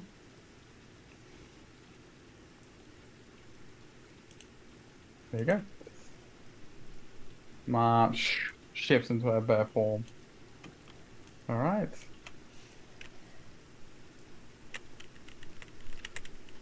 Ma, roll me a D100. Oh yeah. Should have done this for Pink as well. D100? I thought. Okay. 53? All right. As you conjure up the fire and shift into your bear form, you feel a strange sensation within you. That feels absolute, or just sheer authority. It's weird. It crackles within you like a burning fire. That is your turn. For everyone that is wondering what's happening and above table. The next phrase spoken by the caster becomes the last. That becomes true, lasting for one turn. Oh, I haven't said anything actually this time though. Yes, but I do believe, unless I'm incorrect, Wall of Fire is Has a a verbal component. Yeah. Yes. Yes, it does. Yes, it does. Yes. So yeah, that will come into play later. Anything else from Mara? What do you mean? I'm confused. So I said my spell. What does that mean then? Becomes true. So the next phrase spoken by you becomes true. So it's basically, it alters, from the way I'm interpreting it, a bit of reality. Yes, but I've cast the spell. I don't understand what becomes. So your next phrase, the next thing The you would next say, one. Right, that's not what I'm saying. not this one, not this one. The next thing you say will be For a true. minute, I thought there was just going to be a permanent wall of fire. Yeah, from the way he was saying it, that's what it sounded like. No, next phrase. So that happened. Does the DM speak animal? No, Doesn't matter. sorry, Then you not will know what proficient. she says. That's true. Or if she can't say anything as a bear. That's true. That's all good. That can't do anything against that. All right. Well, magic surge might not happen. So if she turns human and says, "All our enemies die," then It it is becomes prophesized that her next phrase will be Welder rules Abeir forever.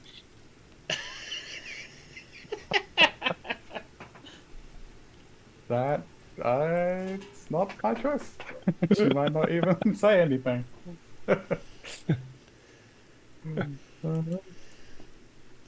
Oh, that's interesting. Okay.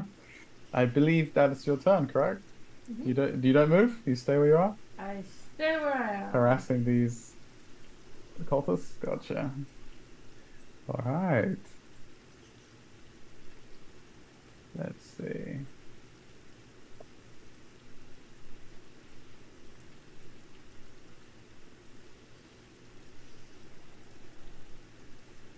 So,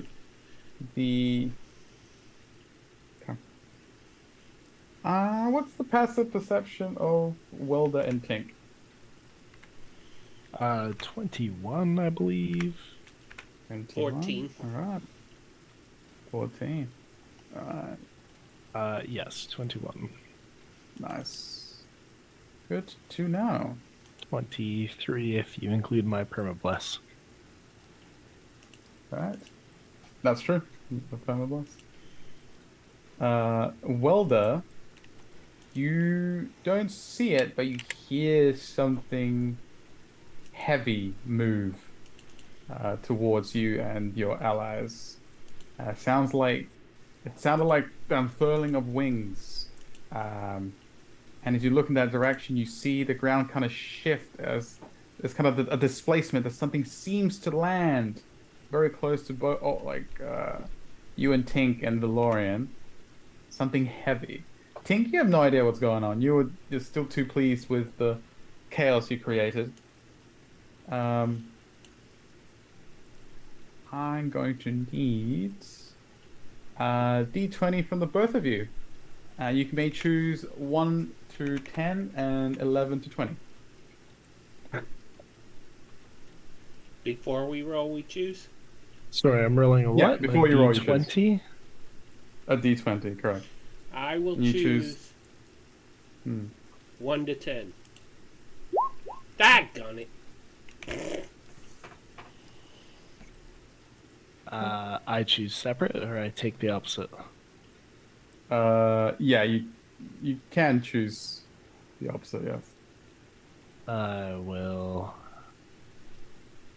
choose the opposite. And as I hear something approach, does it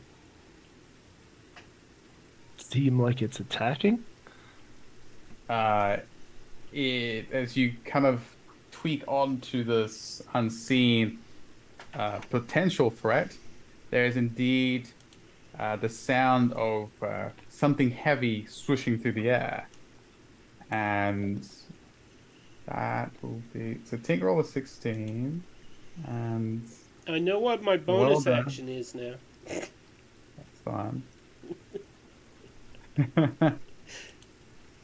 Uh, if it seems hostile, then as I turn, I will arc the bow um, and whisper through a half smile, "Death, then, to the enemies of Cressa." All right.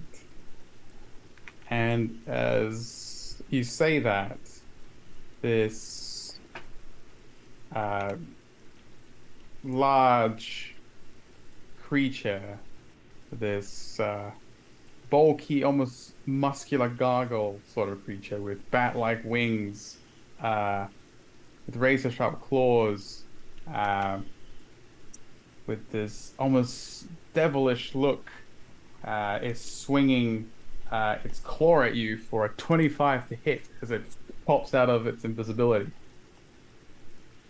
for 14 points at Welder. 14 points of slashing Yep. to Welder. So And Welder. I take 7 and Tav takes 7. That's it. But Welder, you must do me a con save. Thanks for reminding me. Resistance.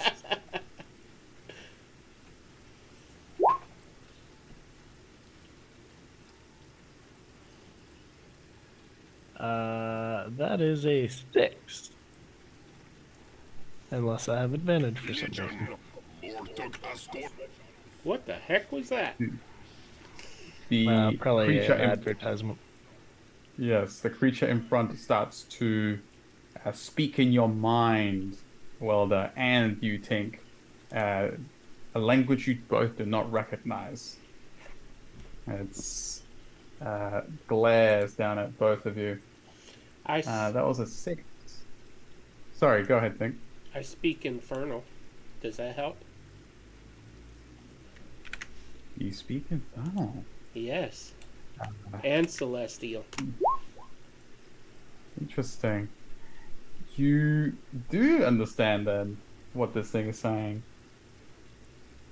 And it's cursing your attacks on its charge. Yes. Yes. If you kill him, I shall be paid. Die. An infernal. And you get the gist that he's talking about the man you just put in the pit. Can I reply? You may reply on your turn. Welder, you failed, so that is you take an additional 5 points of damage as the wound that's being inflicted upon you, that's raked across your chest, starts to fester. Wait a minute. You may try to staunch the wound, but that would be an action. But for now, it's starting to sizzle. I take 2, Tink takes 2. Yes. I have a question. Yes. Do I have this wound as well? It has not attacked you. Okay. No. But you feel the pain. That was Thank starting you. to sound like how I died in another body. Oh, I just did the wrong thing. There. Okay. All right. All right. And it will then leer at Tink and swing its other claw at him for a 22 to hit, which is a 13 points of slashing. I need a con save from Tink. That misses. 22? No, it don't miss. A con save? Con save.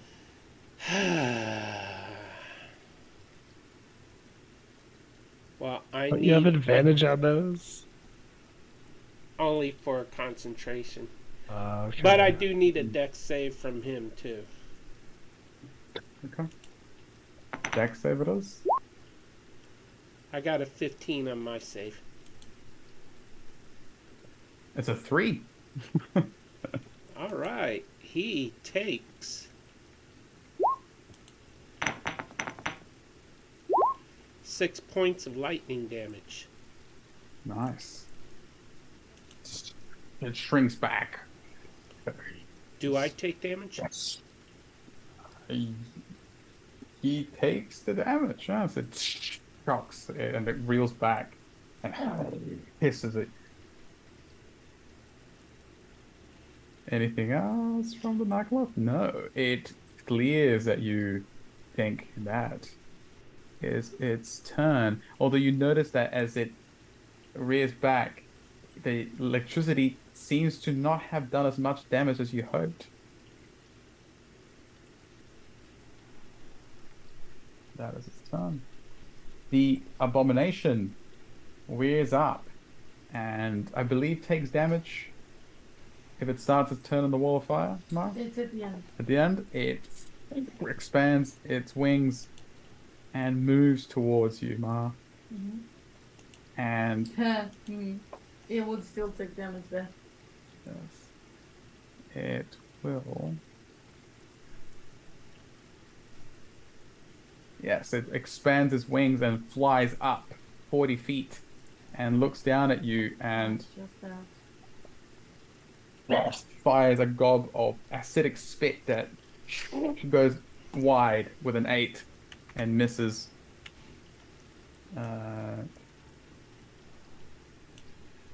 It tries to do it again.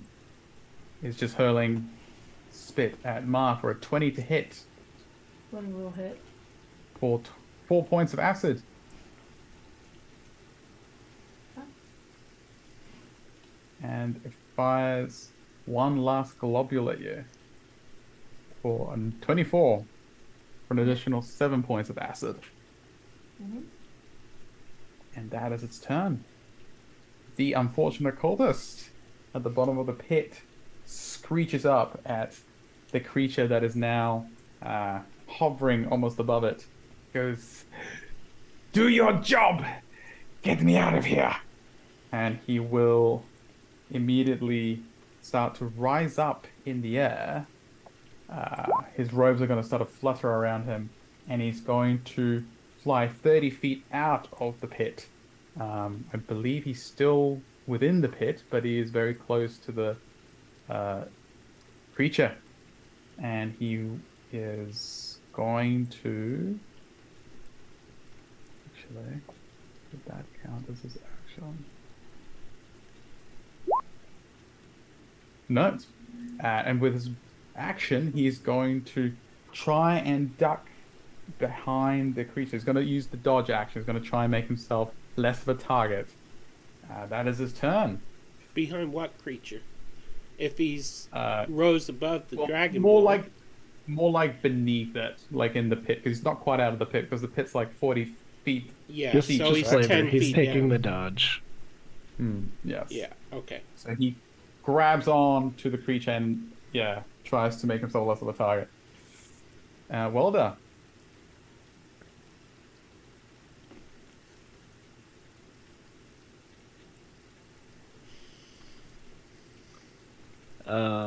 Welda looks at his wound, notches an arrow. The bow whispers to, I assume, the demon. It's the fairest of them all. And as Welda looks to this new creature, I might suggest you have your charge answer, or you may lose more than your payment here today. It just looks Bonus at all. action, steady aim. Mm. And I will hold my action. To attack either? I guess the demon right now. Or whatever it is, the winged something or other. Alright. Fomorians get a turn. Yeah, the The Fomorians Fomorians. and the Jabberwock are not on the initiative. The Jabberwock is... Oh. He What happened to was. the Fomorians? He is. Fomorians disappeared from the initiative. My apologies. They would be right after the creature. So they will have that go right after you, Welder, to make up for it. Which brings me to a question. Would you signal the Jabberwocky to aid you? It is still above you. Would I? It was waiting for your No. order. Welda will not command the Jabberwocky, but he did give Mar the dog whistle, as it were. That was true. That's true. Mar can do it. I forgot about that. That's true. Right. Mar's in bear form right now. It'll take a turn. Right. I want to see a bear blow a dog whistle. Me too. May do what it likes, as well as the Brought it Fomorians. like in its massive paws. Sorry, Dominic. No, you're all good. Alright, so speaking of the Jabberwocky, It is in my inventory, but Mariana forgot. Mariana forgot. It now, you hear this strange shrill from above, and it breaks the crowd cover as this very strange, almost sinewy, dragon-like creature now hovers above the battlefield. The Jabberwocky looks down upon you all. Yes. Were we not fighting enough monsters? That one's on It's our well side. done. It's Welder's, technically. I mean, it can eat you if you want to. No. It You're almost freaking did me once. out. I'm scared. And as the Jabberwocky hovers above, kind of burbling to itself, the Fomorians surge forward as one. This one just lumbers right over the barricades, stomps there, and ignoring the Draconians, it glares at the demonic entity, and its eye glows as it stares at it. Because you harm Cressus chosen. In giant, Welder understands somehow, but everyone else have no idea what's going on. It will do a charisma saving throw. A quick question, if I may. Hmm. Do we get some sort of bonus to saves for being in Greenmane's aura? You do. Yes, you do. It is a Okay. plus. I'll double check that for you real quick.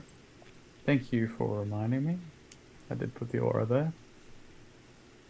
It is.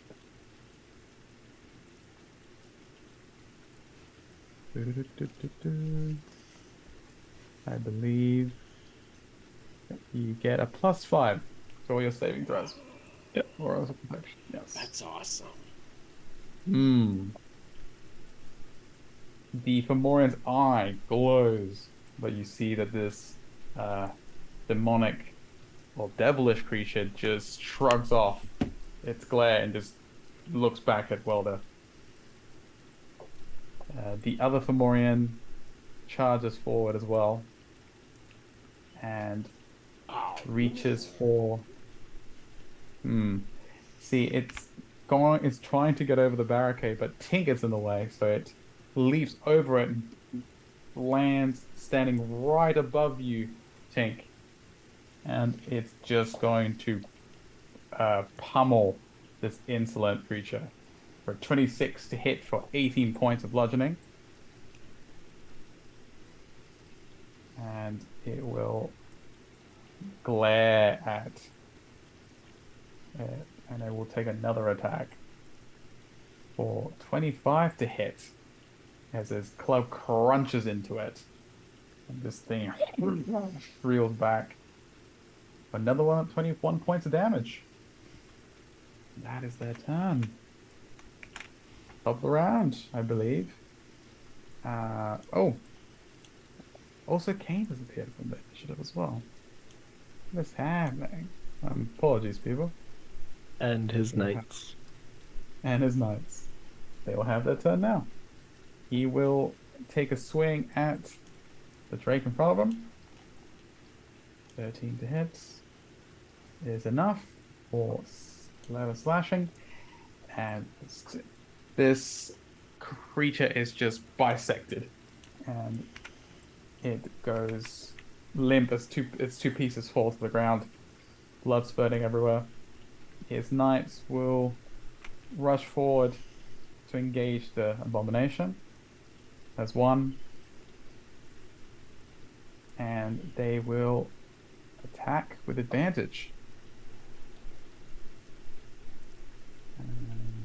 Oh, it's flying. My bad. This one, Retcon, will attack this Drake in front of you, Ma. Mm-hmm. So that attack will hit it. Did you, I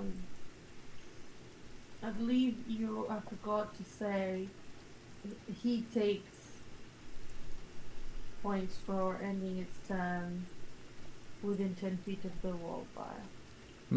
How high is the wall? 20 feet. Oh no, you said he He's flying, yeah. True. I forgot about that. That's why I had to retcon the attack, because he's not there. And this one will look up at the abomination and give a loud whistle. He goes, "To me!" And there's a sound of flapping wings as his Dragonel flies in and lands next to him, and that will be his turn. Let me bring that in. There we go. That's his turn. It's so pretty. Sorta. Okay. So, Tink, it's your turn. Is it really? Oh, The drakes have been man. decimated. Oh, I know what I wanted to do.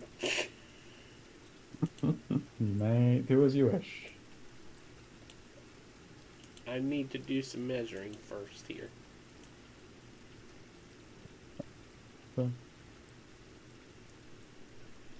Okay, can you see my ruler circle there? Yep. That's where I want to cast the following spell. All right. Okay. I want to cast Shatter. And everyone in that circle has to make a con save. Okay.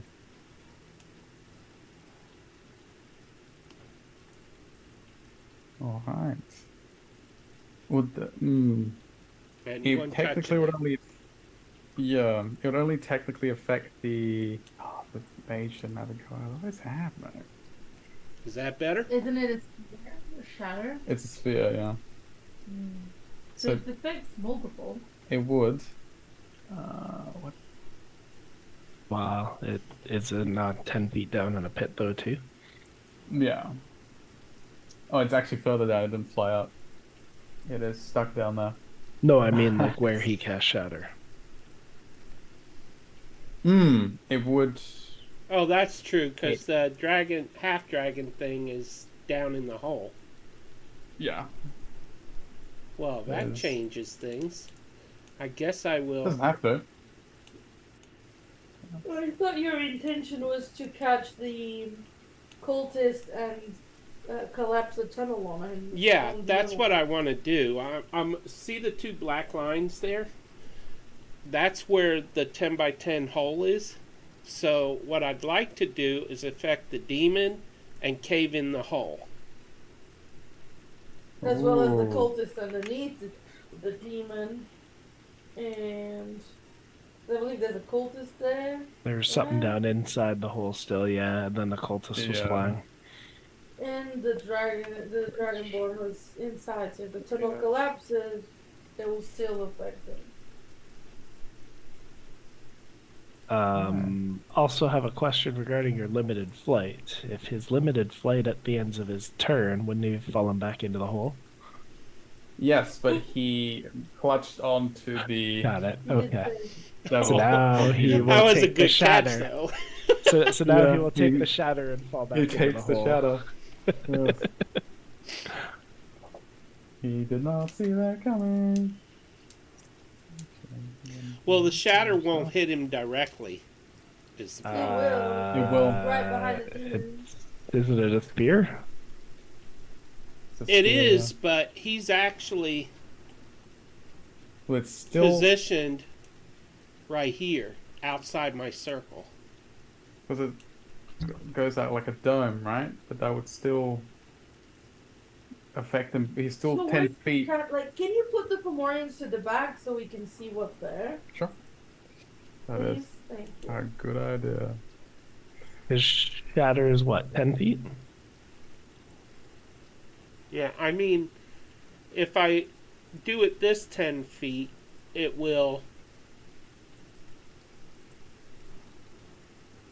Oh, you're way back there. I thought you were doing it right in the hole. Got it. No, I'm doing Yeah. it. Yeah, I thought you were doing touching these three. Well, I want to touch the guy down in the hole, but the problem is the. It puts the lotion on its skin or else it gets the hose again. Actually, yeah, I'll do it in the hole. The Fomorian is But not in the hole, so if you cast it there, it won't actually Right, hit but him. I wanted Yeah. to affect the demon too. Yeah, but the demon is at level with you. So you can do that. Because the demon's on top of the hole. What, kind of like You can that? Yeah, if you cast it kind of like that, you won't get the Fomorian. Okay, Well, you'll get if the the DM demon, the agrees, cultist. that's what I want to do. That is from what I gathered from the positioning and the description.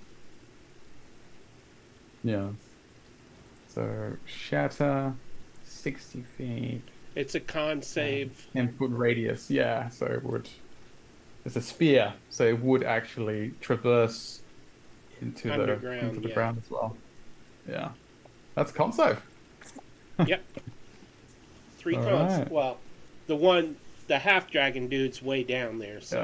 Yeah. That's what I thought Tink was trying to do. To be fair. Yeah, the half dragon won't Yeah. hit. No, but It's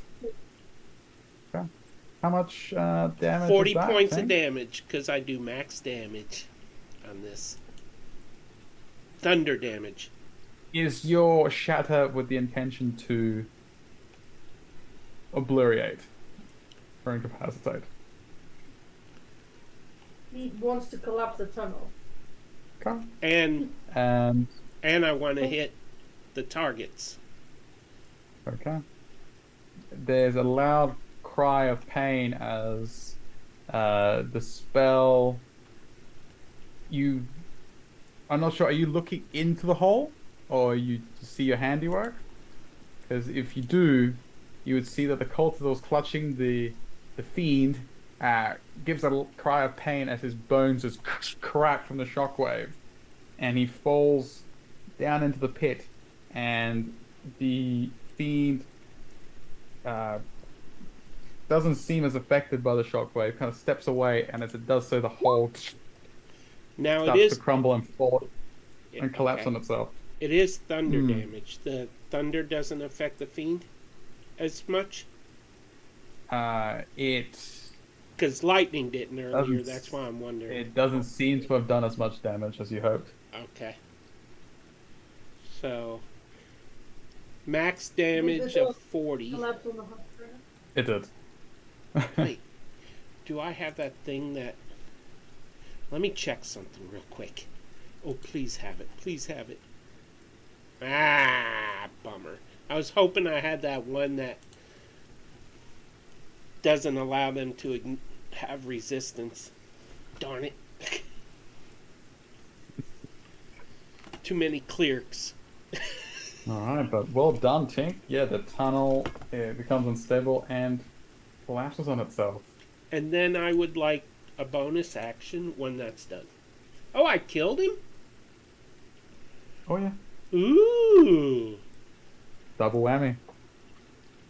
Does the guy still in the pit take damage from falling rocks and bodies? Oh yes. But he is out of sight, out of mind. Let me check off my spell slot. That's my last 4th level spell. And I would like to cast Sanctuary on myself. Brilliant. Is that your turn? Yes, sir. All right, well done, Tink. Welda's passive perception probably sees this guy die. He'll just sigh at Tav and shoot his arrow, because clearly the guy's not talking.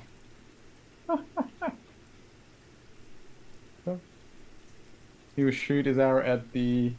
I was waiting to see if Buddy would talk or the demon would make him talk, but since Buddy's not talking, I guess that would trigger Welda's held action. Oh, All right, go for it. yeah. Oh, and I forgot to okay. speak. So I have advantage, plus advantage, but disadvantage because I'm in melee range, plus you said whatever he did to me caused me to hit less or something along those lines. No, it basically gave you like a festering wound. It's basically above table. If it keeps hitting you consecutively, the wound will do more. It would begin to spread. Okay. No, there's no disadvantage to welder. DM, can Not I say poison. something to the demon? Because I forgot to say it. Sure. Your boss is dead. Now you die for free. Turns to look at you. So. It quickly will reply Then what is your offer? in that tongue that that rings across your mind. If you leave now, I will not destroy you. You've All seen right, what it'll I can ponder- do. It will ponder that, and as you are having this, it's telepathic. Like you know that you probably didn't notice it, but it's not actually speaking. It's just looking in your direction. The Lorian steps forward. He goes, "Enough!" And he takes a swing at the Draconians and at the Fiend. So the demon thing would have taken 24 piercing, no, 12 piercing plus 7 piercing plus 12 sneak. Right. But that was sorry. Well, how was that to hit? 23. 23, yes, for sure. It recoils mid-conversation with Tank. 24 points of damage. Oof. 24 Nice. plus 7, unless something was No, changed. no. Plus 7 it is. Alright, it's looking hot. Valorian will continue his assault.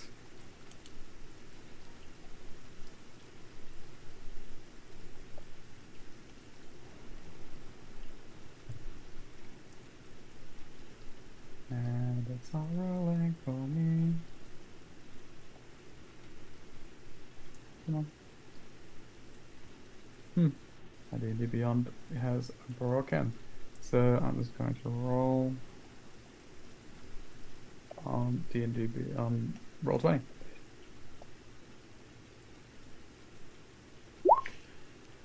That would not hit, and he takes another swing. That connects with the fiend for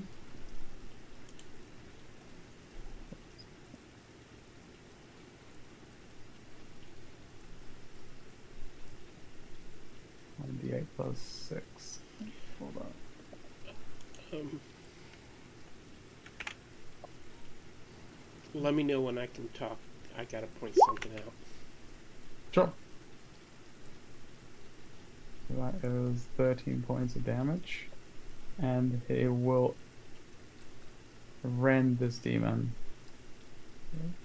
You may speak, Tink.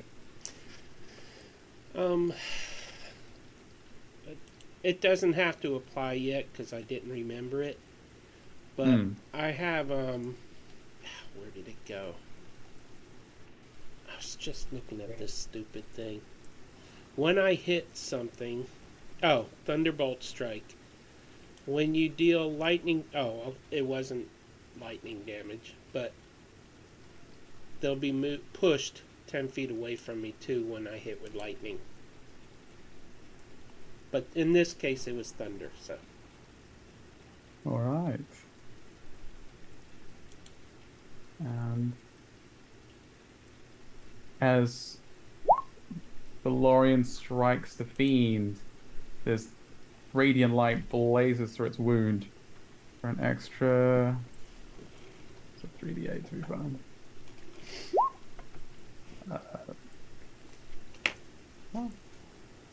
12 points of damage as he smites it.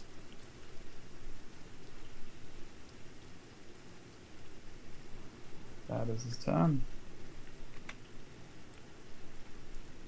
The mage is trapped on the ground. Elwyn will look up at the draconic abomination and will aim a guiding bolt.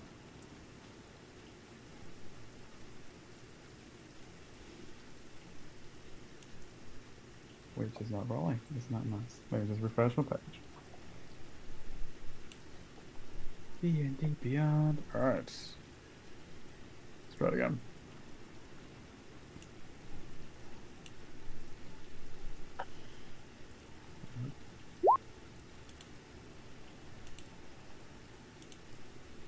Uh, 22 points of damage.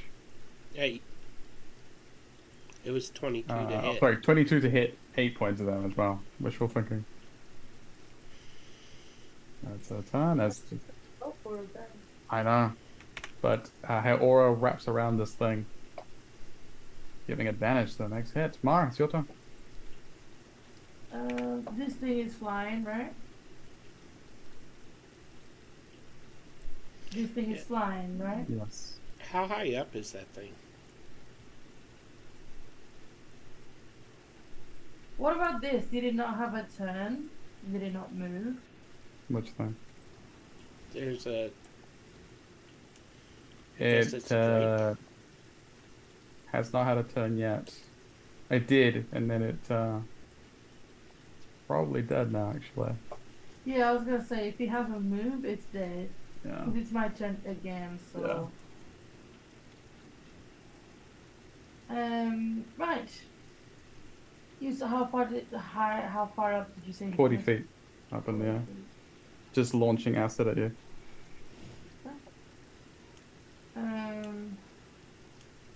Mar is level 8 down, right?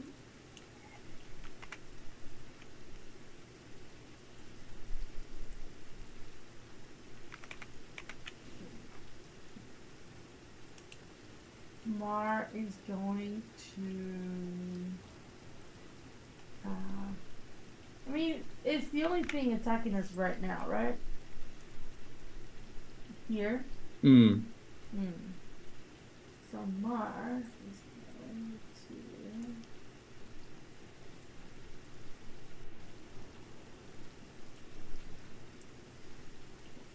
Mar is going to go around the wall of fire and dash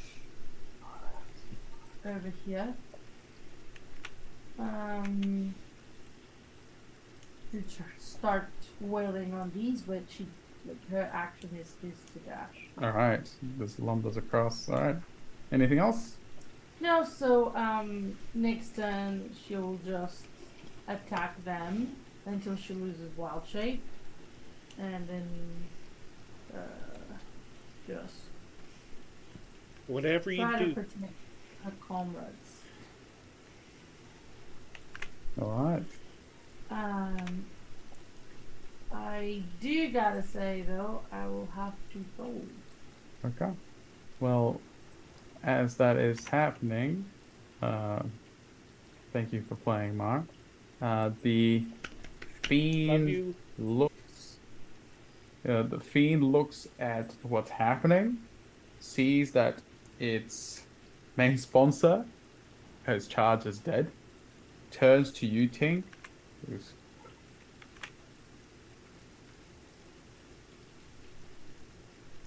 If you need my services, Tin Man,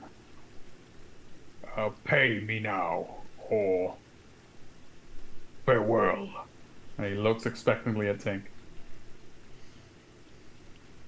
Away with 2,000. you then. Hmm. Farewell. Do not cross paths with us again. It gives a wide tooth Little smile. Tink standing boldly. Little thing's dead. And as you do so, it vanishes. Okay, bye. Yeah. No opportunity attack. It disappeared. Didn't figure so. I tried. Alright. With that then, good night everyone. It was great. Peter, do you want me to leave the camera on because of the overlays or how?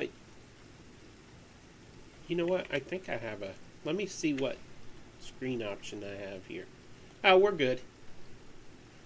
You good? You can log if you want. All right. Good night, Bye. everyone. Get some Bye. sleep. She will get some sleep. Okay. Bye. So, with the fiend disappearing, the Draconians lose heart and begin to cower in front of the face of Valorian, Welder, Tink, and the two Fomorians alongside Ma. The abomination, seeing itself outnumbered as well, tucks its wings in and disengages and starts to fly in the direction of where Escanamundia went and moves 60 feet away. So it's now almost hovering above where you all are. That is its turn.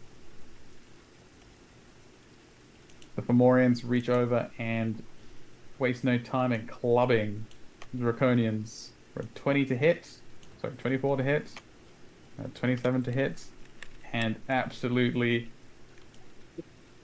send them flying across the battlefield.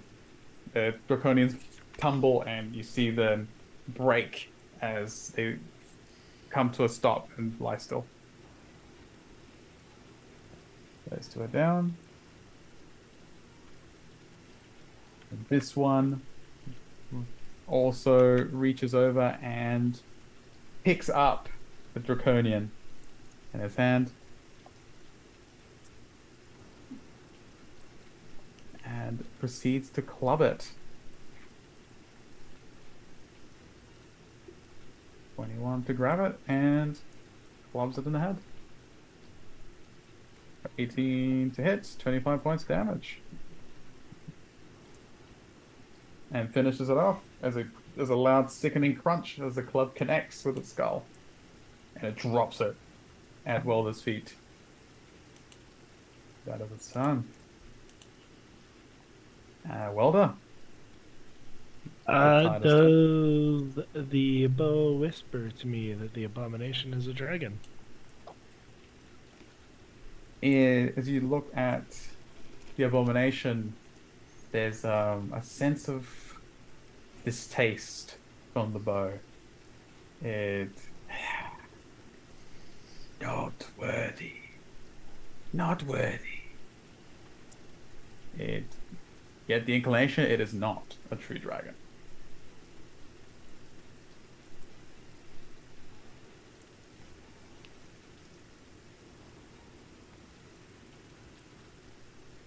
Okay. I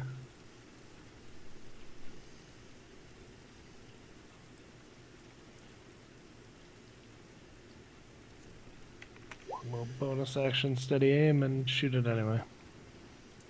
All right. 24 plus. 24 hits. So 27 All right. is 18 piercing plus 11 sneak. Nope, not 18 piercing. 5 piercing plus 11 sneak. Yeah. About yeah. I saw that. That's all good. 16 points damage. You strike true. Kind of wavers in the air as you hit it. Anything else from Olga?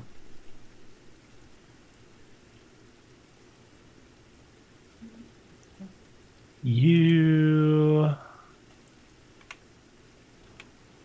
have a letter to bear, I believe.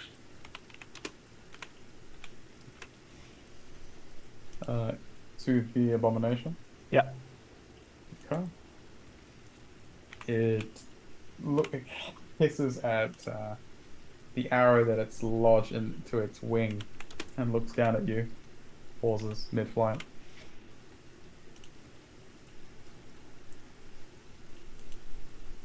There's a glass.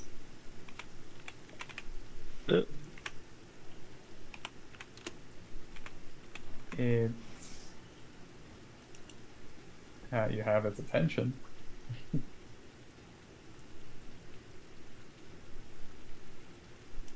It looks like it understands, but it doesn't seem to have the capacity to reply, as it just bares its teeth. That's fun. Yeah, my turn's over, so. Alright, alright.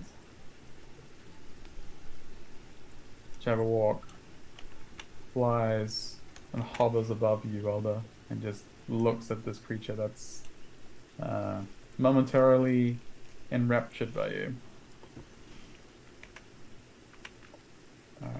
Kane. Nothing. Tink. I'm not sure what I'm able to do at this point. I don't know who I'm attacking. Just the big green dude? Pretty much. I think Pretty everyone much. else is dead. What is that black horsey thing down there? There's a Dragonels. Good or That's bad? the Dragonel that came. They're like dragon adjacent mounts that the paladins rode into battle. Okay. Hmm. Tink Actually, is yeah, the other gonna top is one. move over to Mar and say, "Wow, I didn't know you could do that. That is so tubular." And then he's gonna turn and face the big monster. Say, Ma snorts. "Watch what I direction. can do." Hmm. Okay, now I gotta figure out what I can do.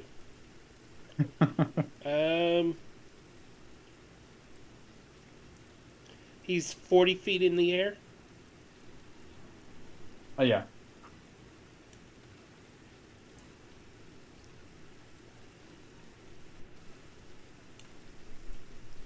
Deck save, please. All right. Let's see. That's a 15. Had to be a 16. He takes Nice. lightning damage, 18 points. 18 points. Oh, wait. I do max damage. So 30 points. And I gotta check off that divinity slot there. Alright. And he is pushed 10 feet, so 10 feet away from me. So I guess that lifts him to 50 feet. Yeah, I guess if you were aiming it up, it would blast it upwards. So yeah, 50 feet up now as it tumbles up in the air.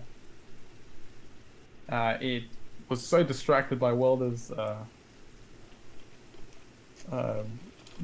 address that it just completely disregarded you two. It looks pretty hurt. And my sanctuary is dropped as a result. Yes, it dissipates. I don't think I have a bonus action cantrip. No.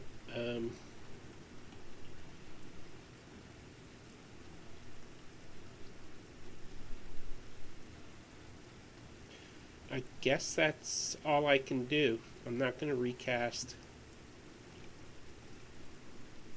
Sanctuary, so. Alright, sounds good. But that brings us to the knights, and this one is going to mount its dragon now and urge it forward in Draconic and fly. Not with that. But that's so.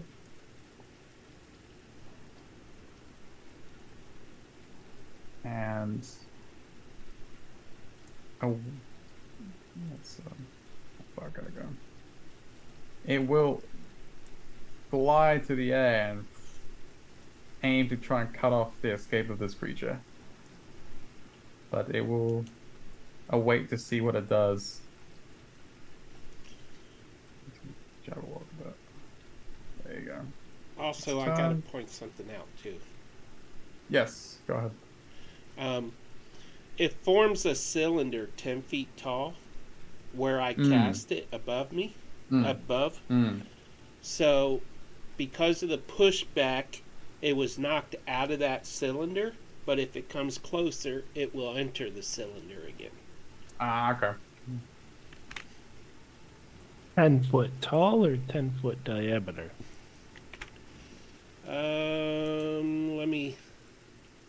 I might be misunderstanding this, but there's the spell. 10-foot tall. Okay. Yeah. 60 60-foot radius. Ooh. I missed that part. Alright. The other one will also signal for its mount, and we'll mount it. Well done.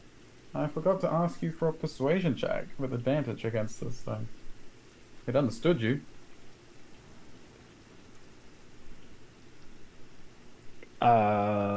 Okay.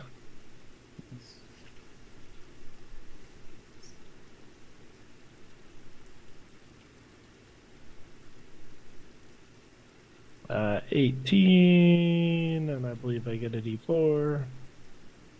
19. All right. And with that, it will, after being blasted by Tink, it will let out a low growl, and it would slowly start to descend towards where Welder is. And just land not too far from you and like look at you expectantly. Does it take damage again if it enters the cylinder? It would have flown around it to land next to Welder. To await 15. Did you say 15 diameter? It's 10 feet tall, thick, but it's 60 feet wide. Right. They technically can't. It could, but it would take a long time. In that case, it would just look at Welder expectantly. And look at Tink and the electric field in front of it.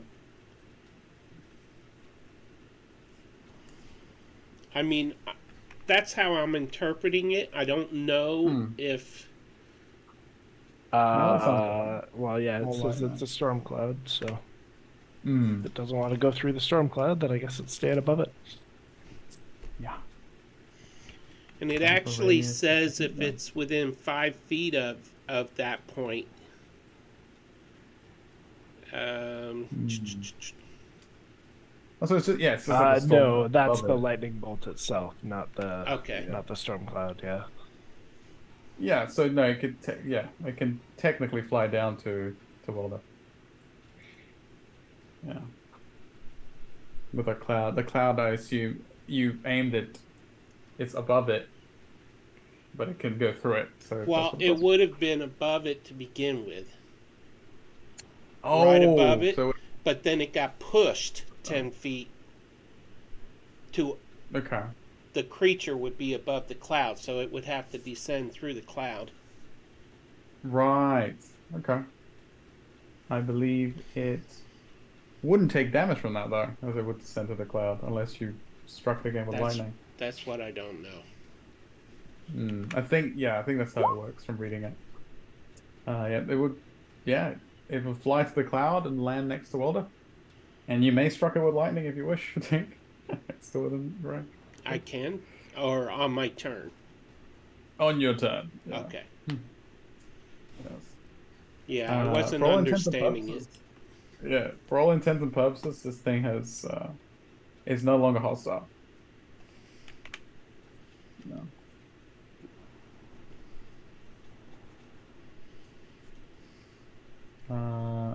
Yeah, it awaits. It awaits for someone to send a message. And if it, did you mean like a literal message or like pass on So the word? he had said to send a letter if we survived, or something along those lines, I believe. That's right. Send a message. Hmm. Yeah. Well, in that case, it would cock its head at Welder, and they would see some intelligence behind those eyes. It would understand, and it would then rear itself up and take off again in the direction of the Emperor.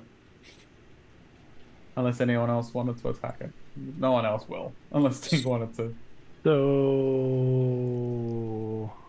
the bow Hmm. says here that it has an insatiable hunger for all things and just a Hmm. particular a larger. Sorry, For I just dwarves and had it and then giants. I switched. Yeah. Those.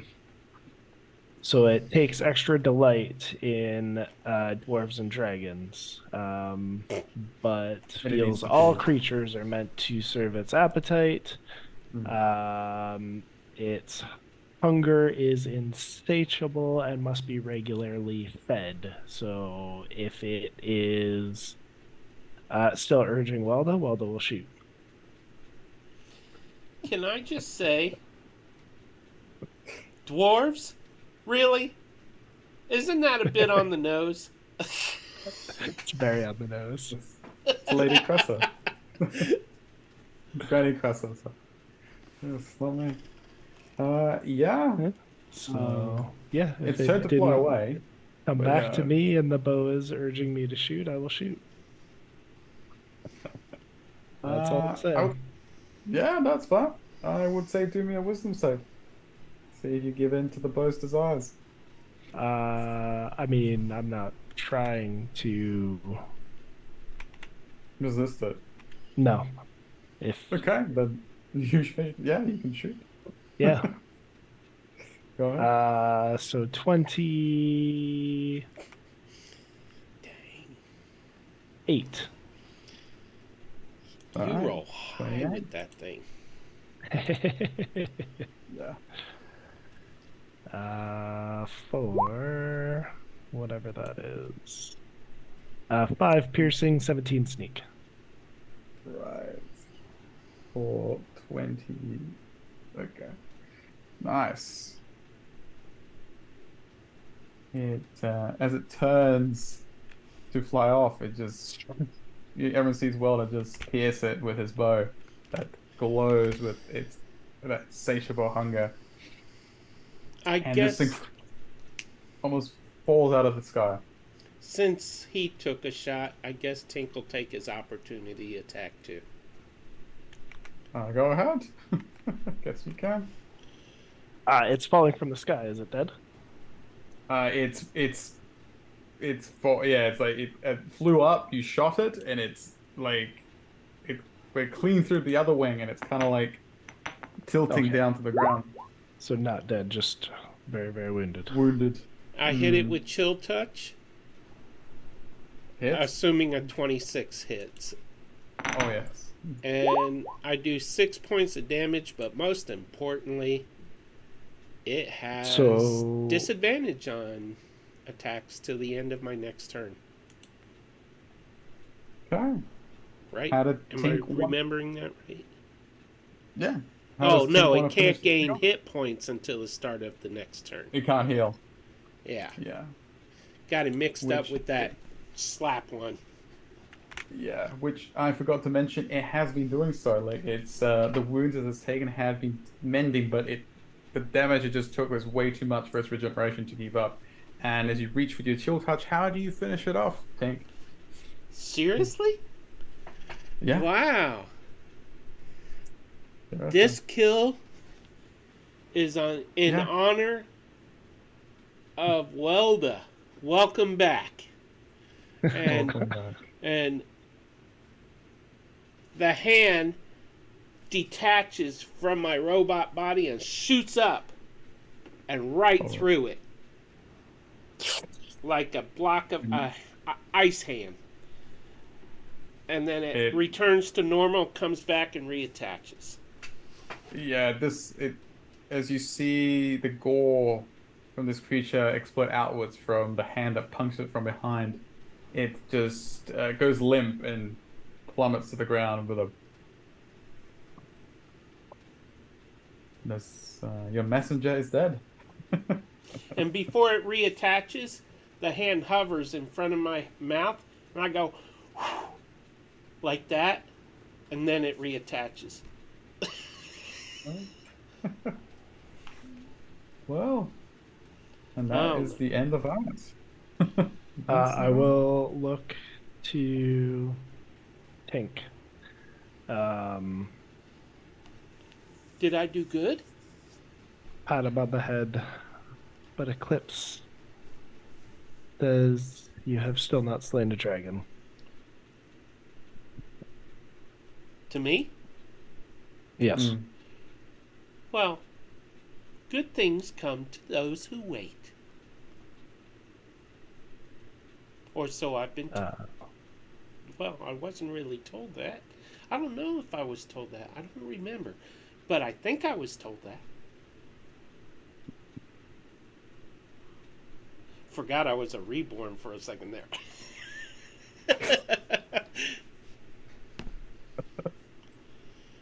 All right. Does Greenmane still have the letter? And I'm assuming the Emperor took the gifts? Yes, he did. They took them as tribute. And Greenmane indeed has the letter still tucked away in his belt.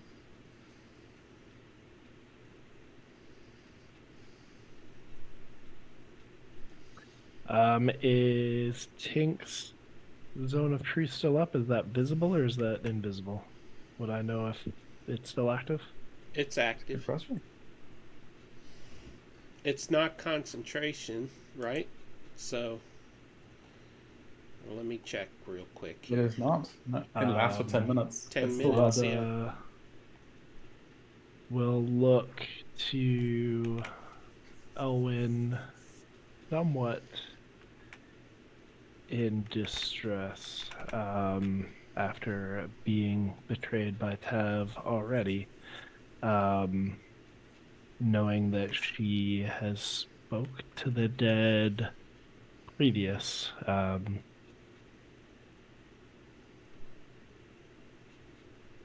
Can you make him answer? And then look to the pit.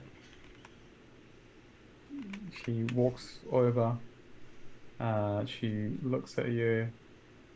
And she gives you like she sees how well is so apprehensive, and she gives him the most reassuring smile. She goes, "I can," but she looks towards the rubble.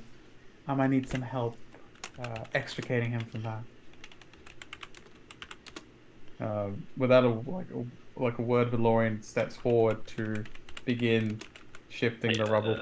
Waldo would look at the Fomorians and then start to drag at dirt with his fingers. Yeah.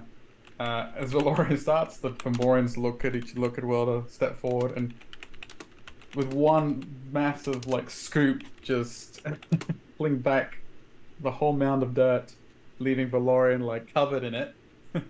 And they reach in and they pull out the body of the um, dead cultist, which is covered in earth and blood, and it just plops up at your feet while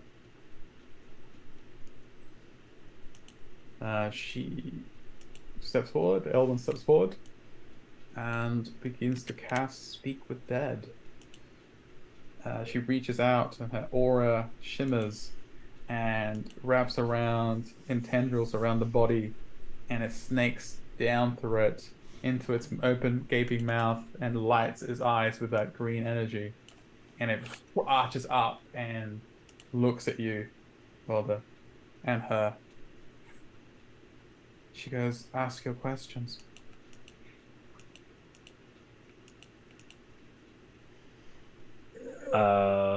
Well, I guess, is waiting for the answer to whatever it was holding back.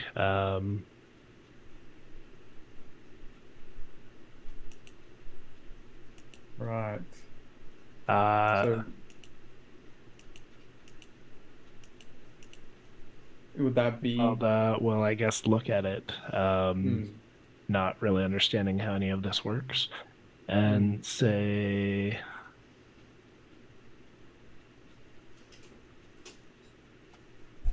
I'm not done with you. The question has been asked. You will answer. It, its head kind of like looks in your direction. Gives like a loud moan. Uh, the letter is not a forgery, as far as I know.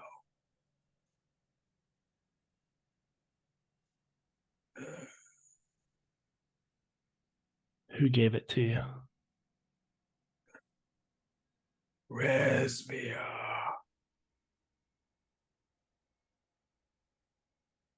Resmir was the dragon that somebody killed already? Um, it was mentioned that upon the death of the Black Dragon, Karasax, a half Black Dragon was spotted nearby. I believe Welder saw the half Black Dragon from afar. That may or may not be Resmir.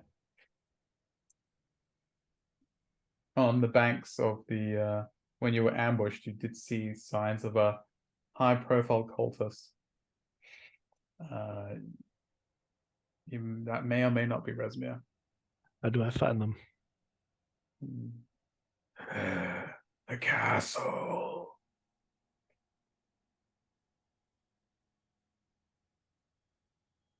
He points in the direction that the Emperor went.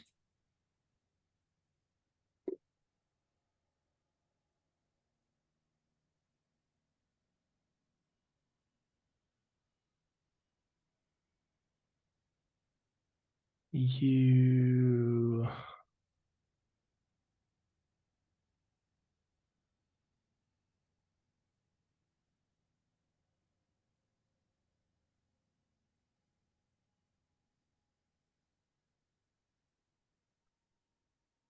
will find a fate Much worse than death.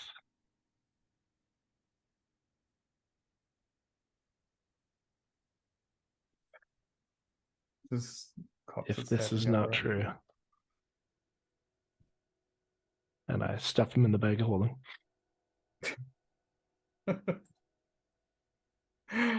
Love it. It catches everyone off guard. The Fomorians look down as you stuff him in the bag. You give a chuckle. Elwyn looks both amused and perplexed at what you intend to do with his body. She goes, I guess we're heading to the castle? She looks at you as you stuff him away in the bag.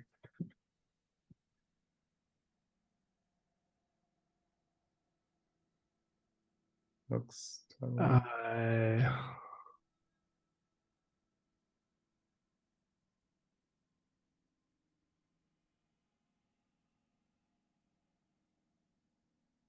will not believe it, and so it cannot stand. We must find this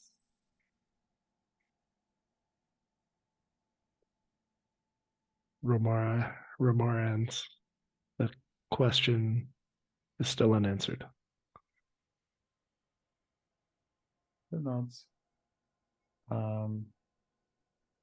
Ma, still in bear form, snorts her agreement with Welder.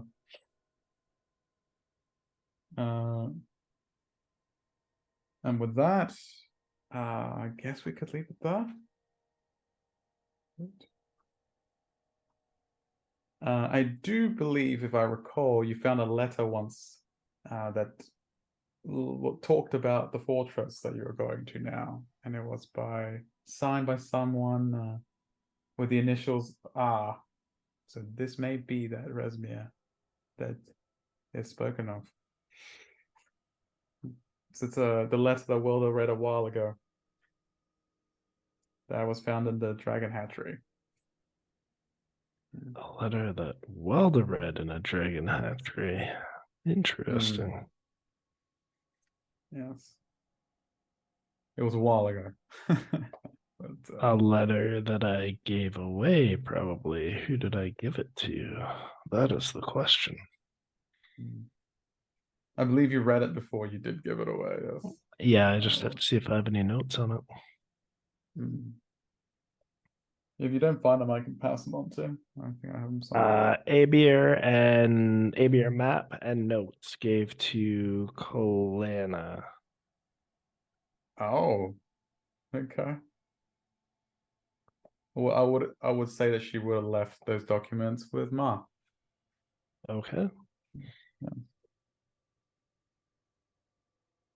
Right. I just need to verify whether it was signed Resmir or I think it might have been initials, but we'll look into it.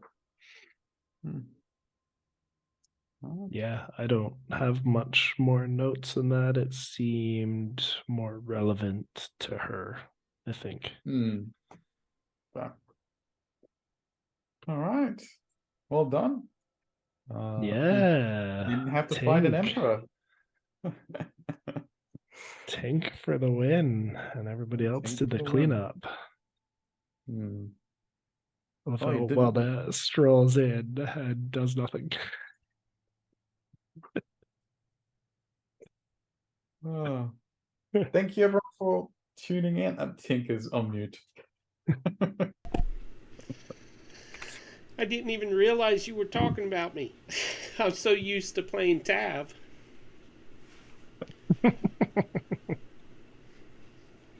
Well, again, thank you everyone for tuning in. And well, they did mop the floor with them. So That was I a hope you lot enjoyed of the show. enemies. You guys did well. If you would like to join our Discord, where you can play in games, including one DM by Captain Crit himself, Citizens of Phandalin is a campaign that is ongoing, never-ending, and you can join at level 1 or level 2. Is that correct?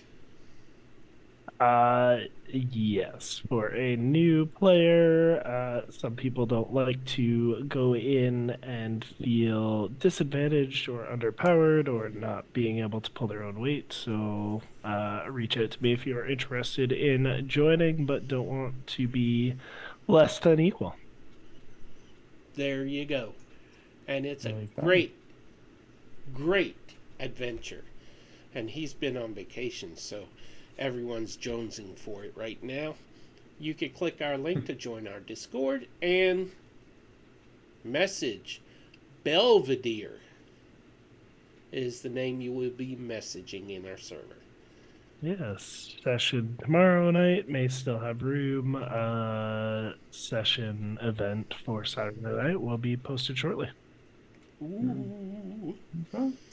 And I And believe also that's it. don't. Sorry, Peter. Oh, Strixhaven. Strixhaven.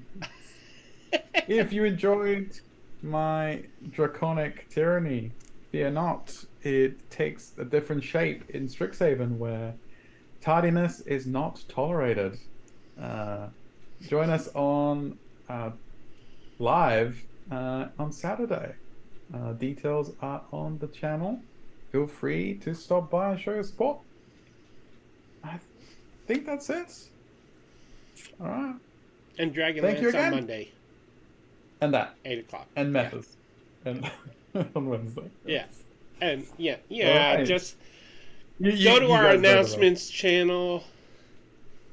It has the whole schedule. Just join the server, come hang out, and have some fun. Yeah. We love everybody. And everybody loves us. Come, Except for me. come join the chaos. It's one of us. Superstars. All right. And with that, see you next time. Bye.